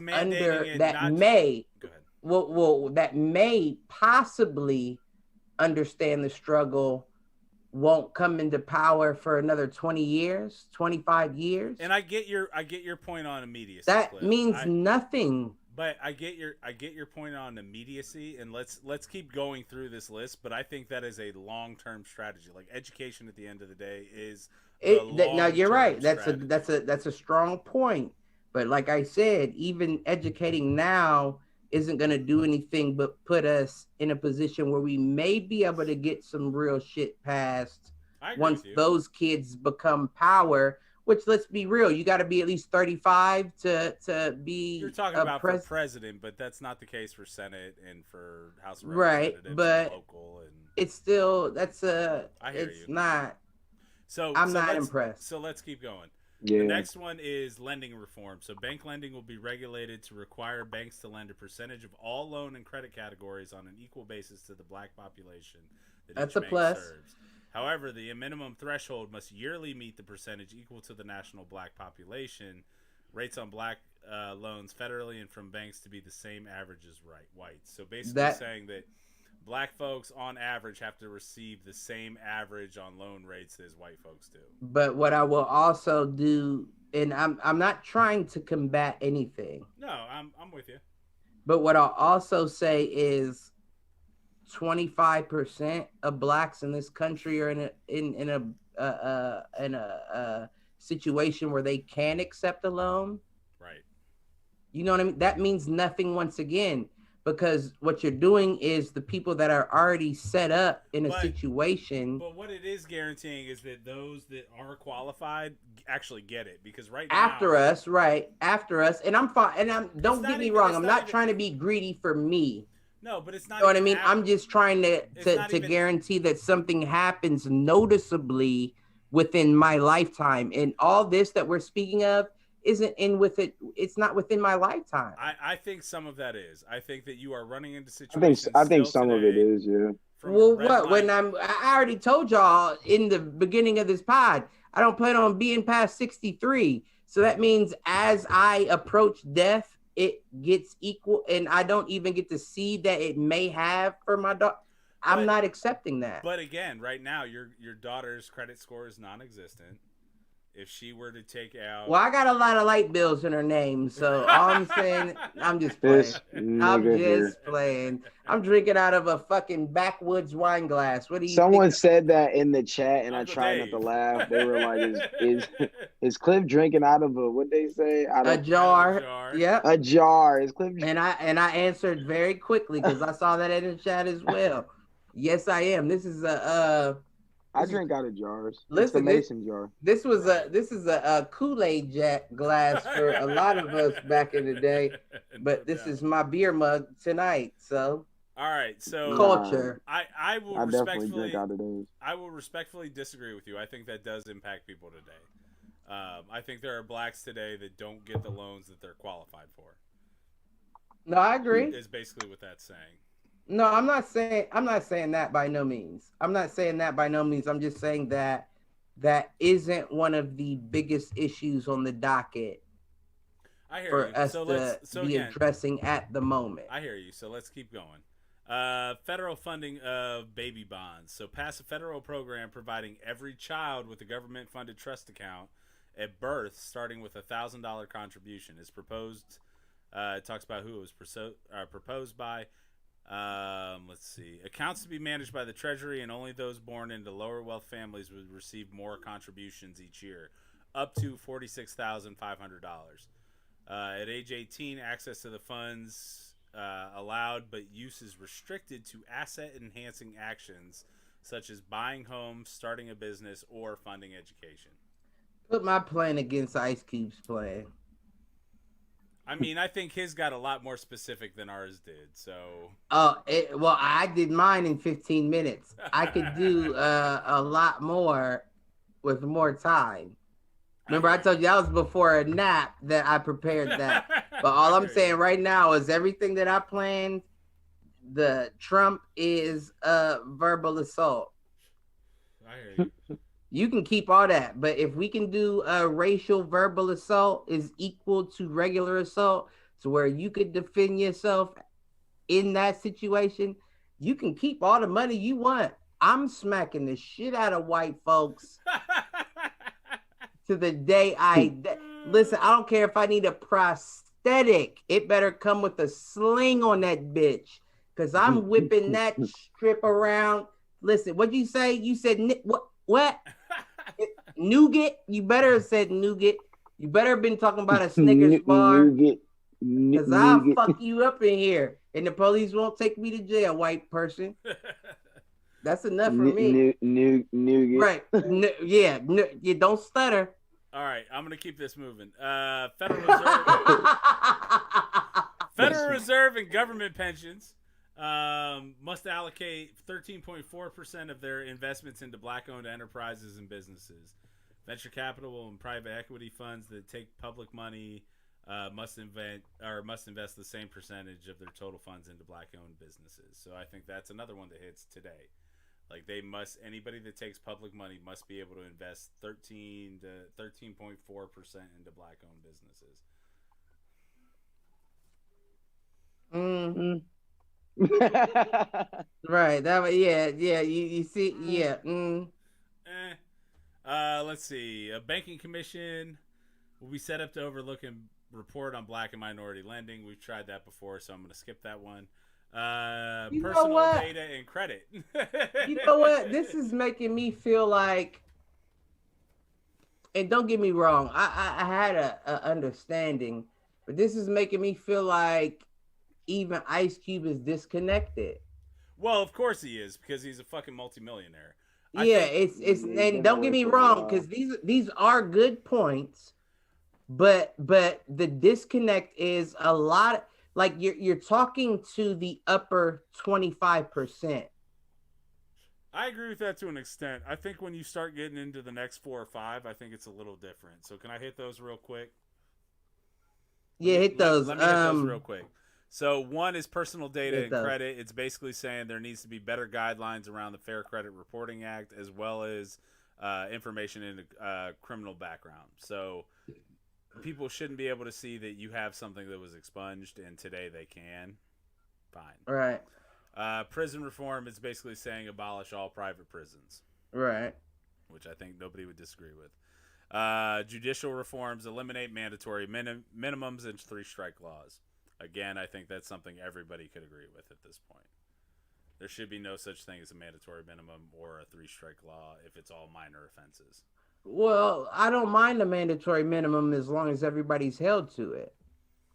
Exactly. That's the thing. If it's just us that are being held to it, that's where the problem lies. But if we have a mandatory minimum and everybody's held to it, that's not a problem. Mandatory minimum and everybody held to it means that everybody's being arrested for the same shit. And I would say on average, blacks are arrested more than whites. Touche, my brethren. Whether or not they're held to it is dependent on whether or not they're arrested, and I don't think you're right. Those two things are equivocal. So that was the judicial. Police reform is basically. Police reforms will be implemented in an expansive act that will include elimination of qualified immunity, which we talked about in our piece. Elimination of chokeholds, and requiring de-escalation. So basically his Police Reform Act is all about kind of the 8 points of police reform that have been published by like multiple bodies at this point. Hold on real quick, fellas. You're good. And then the last couple I think are interesting just from an entertainment standpoint. So FCC licensing of public airwaves. Broadcast networks will be required to air black-produced content equal to 20% of the total content on the network as measured by time. And Confederate institutions will be completely removed from all government properties. So at the end of the day, I think when we look at this, that Ice Cube's got a good plan here. You know, Cliff and I may disagree on the points in terms of, you know, how much change it actually means, but I think that it's a good starting point. And honestly, my hope would be that anybody that's in a position of power at this point would be willing to negotiate on these types of things. With all of that, you know, I mean, personally, I signed the contract with Black America, just basically saying that, you know, as a white dude, I would try to uphold this and vote for this whenever I could. But at the end of the day, Cliff, I hear you on the standpoint that, you know, you feel like it's not enough immediate change, but I think it sets the foundation for a fair amount of stuff. No, it does. It does. I agree. I agree with that. I agree with that wholeheartedly, 100%. That it does set the foundation. But like I said, it's just a matter of it's going to, even with that being set right now, it's going to take generations before we see a comeback from that. You know what I mean? Yeah. This is just an investment right now into what is it called? The Black Agreement or the what? Contract with Black America. And while a lot of people are doing less, I just feel like if I was Ice Cube, I would have brought somebody in lower than. You know what I mean? Because there's a lot of people that listen, let's be honest. I would consider myself lower middle class black. I hear you. You know what I mean? Living by myself, on my own, in my own house, I still don't have enough to where. Listen, after I pay all my bills, I'm struggling with like 200 to get through to the next week. So that's 100 a week, including gas and all that. Yeah. That what he's talking about doesn't touch anybody at my level and below. No, I agree with you. And so at the end of the day, I think you're right. I don't think it does enough for lower class. I think what it does is it's trying to lessen the equality gap at the higher class level, at the people that got in the exactly. 50s and 60s that have their own interests, and you know what I mean? That's going to help them. Right. But there's a lot of us that are nowhere near that level. And we're like, well, what the fuck does this do for us? Right. And I don't think you're wrong on that front. And I didn't know what happened. I was like, what the fuck? My bad, fellas. You're good. Nah, you in here. All right. So I'm going to let you two speak on a little bit here to close us out. I got to use the restroom real quick, and then I'll take us out. So, Keem, talk about kind of what's going on tonight in terms of your album release. Give First of all, don't tell us what to talk about. We'll talk about whatever we want to talk about. You just go take your piss. Go for it. So, Keem, talk about your album release, and I'm just playing. Appreciate you, Cliff and Mike. I appreciate both of you. It's been an awesome night, man. I really appreciate both of you. Thank you again so much for this opportunity, being here on this platform. I really appreciate it. I wish you would stop. I got to. I'm gonna do it till we're dead, bro. I wish you would stop, though. You already know what you. Oh well. What you? That's what, like what I'm in for. That's like you. I wouldn't even. I was gonna put it a lot easier than that. I was about to give you an analogy. That's like you asking your mom, you waking her up in the morning, asking her for a bowl of cereal. Nigga, get your fucking cereal, nigga. What the fuck are you asking me for? You feel what I'm saying? And like I told you, you always one of the motherfuckers that keep it a gangster. All you gotta do is tell me you need an opening. You want to hop on, and you on. You feel what I'm saying? Now, you may not be on that week if we have something scheduled, but you're on the next. You feel what I'm saying? Like, I have no problem canceling someone to get you on. You one of them motherfuckers. So there's no need for you to I don't want to say that. I don't want to say there's no need for you to appreciate, you know what I mean? That's how you feel, but you know you got it, is all I'm saying. We knew you were appreciative after the first episode, which is why we would like to have you back on the second one. You don't have to thank us again. You know what I mean? I ain't gonna say it. My guy. But I mean, as far as this tape goes, I took the liberty of, that's how I got messed up. I was taking the liberty of setting everything up for everybody in the meantime. The tape is on my Spotify. It's in the artist pick section. It'll be available on Apple as soon as midnight hits. The links are set up on YouTube already. Even my link tree, I have a page called a link tree, and in the link tree just has links to each platform: YouTube, Spotify, Apple, whatever. So that'll be out as well. That's updated, so you guys will be able to get everything you need.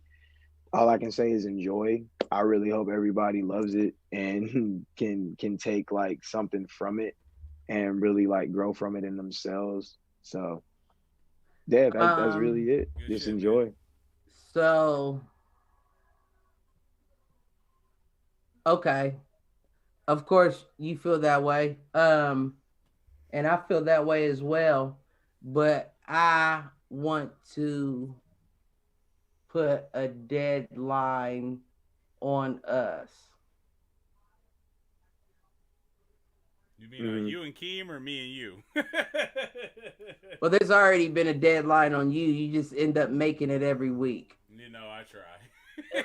Now, Keem, and this is more for me than you, because I said last time we was on the podcast that we was going to do something, and I meant that. So but at the same time, I haven't put my foot forward to do that. It's all good. It's all good. No, I understand what you're saying, but it ain't. Just because that's what I said I was going to do, and it should have been done by now.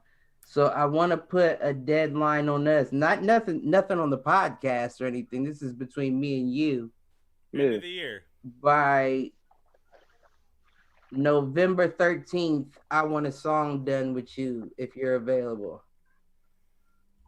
November's a little busy, but we can try to make something shape. You got to understand, he's dropping an album right now. Like, I think legit, if I were in your place, Cliff, I legit would say by the end of the year. Like, honestly, that gives you 2 months to work shit out. It lets Keem kind of breathe with his album release. Like, I think that's a good target. Like, by the end of the year, if y'all gonna do something together, do it by the end of the year. And I know you think that's probably too much time, but I'm looking out for my boy Keem here. I know. I'm thinking. He good. Well, I like that. I like that, but Mike. But I can tell you. Get at me in December. By December 13th, we could do that. We could definitely do that. But at least give each other all of November, at least. I think that's fair. Make something solid. Okay. That means you better come with your A game, Cliff. That could work. I can do that. I can work with that. And November is really just a family thing. Thanksgiving and pushing the tape. Ain't no fucking family, nigga. It's COVID. So I do. I got family to deal with. They still cooking and making plans. They don't care. All right. Cliff, you got anything else to take us out? Nah, I don't. Love everybody. All that jazz. Love everybody. For sure. Last thing I'll say is just thank you, everybody watching. Thank you to everybody that's showing love and appreciating what the tape is doing. Everything that I've written and everything that I put together for this really came from a special place. So please, again, if you hate it, tell me. If you love it, tell me. If it's the middle, tell me. Because I give this music to people. The goal is to make money, but I give it to people because it's a piece of me that I want people to understand. You know, for people who even know me who may not have understood why I'm a certain way, you know, hopefully this can answer some questions. But thank everybody for tuning in, and I just hope you enjoy the album in 30 minutes. And I think that I think Cliff and I can both say fools agree. We love it. There we go. So with that, I am your host, Michael Reggie, at The Geeky Coach. Follow me on Twitter. Check out us all across the interwebs at FoolProofNet. Cliff, are you game to hop on kind of our post show? Yeah, I'm in here. All right. So anybody that's interested, if you know Cliff or I, hit us up. The post show Zoom will be my cell phone number, lowercase fools. If you don't know me but you know Cliff, hit him up. He'll give it to you. And peace out, fools. It's been real. And congratulations to Keem on the album release. Check it out here at midnight. Search it, all of your favorite music apps at K33m. Have a good night, all. Peace out. Y'all be easy out there. Yeah.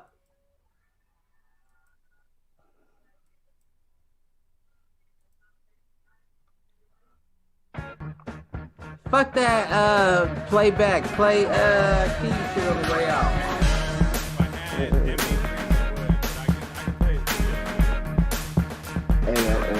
Play that video again. Run that back. Stop that and play that video again.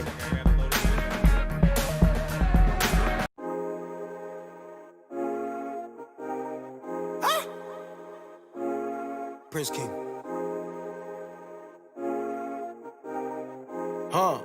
Wait.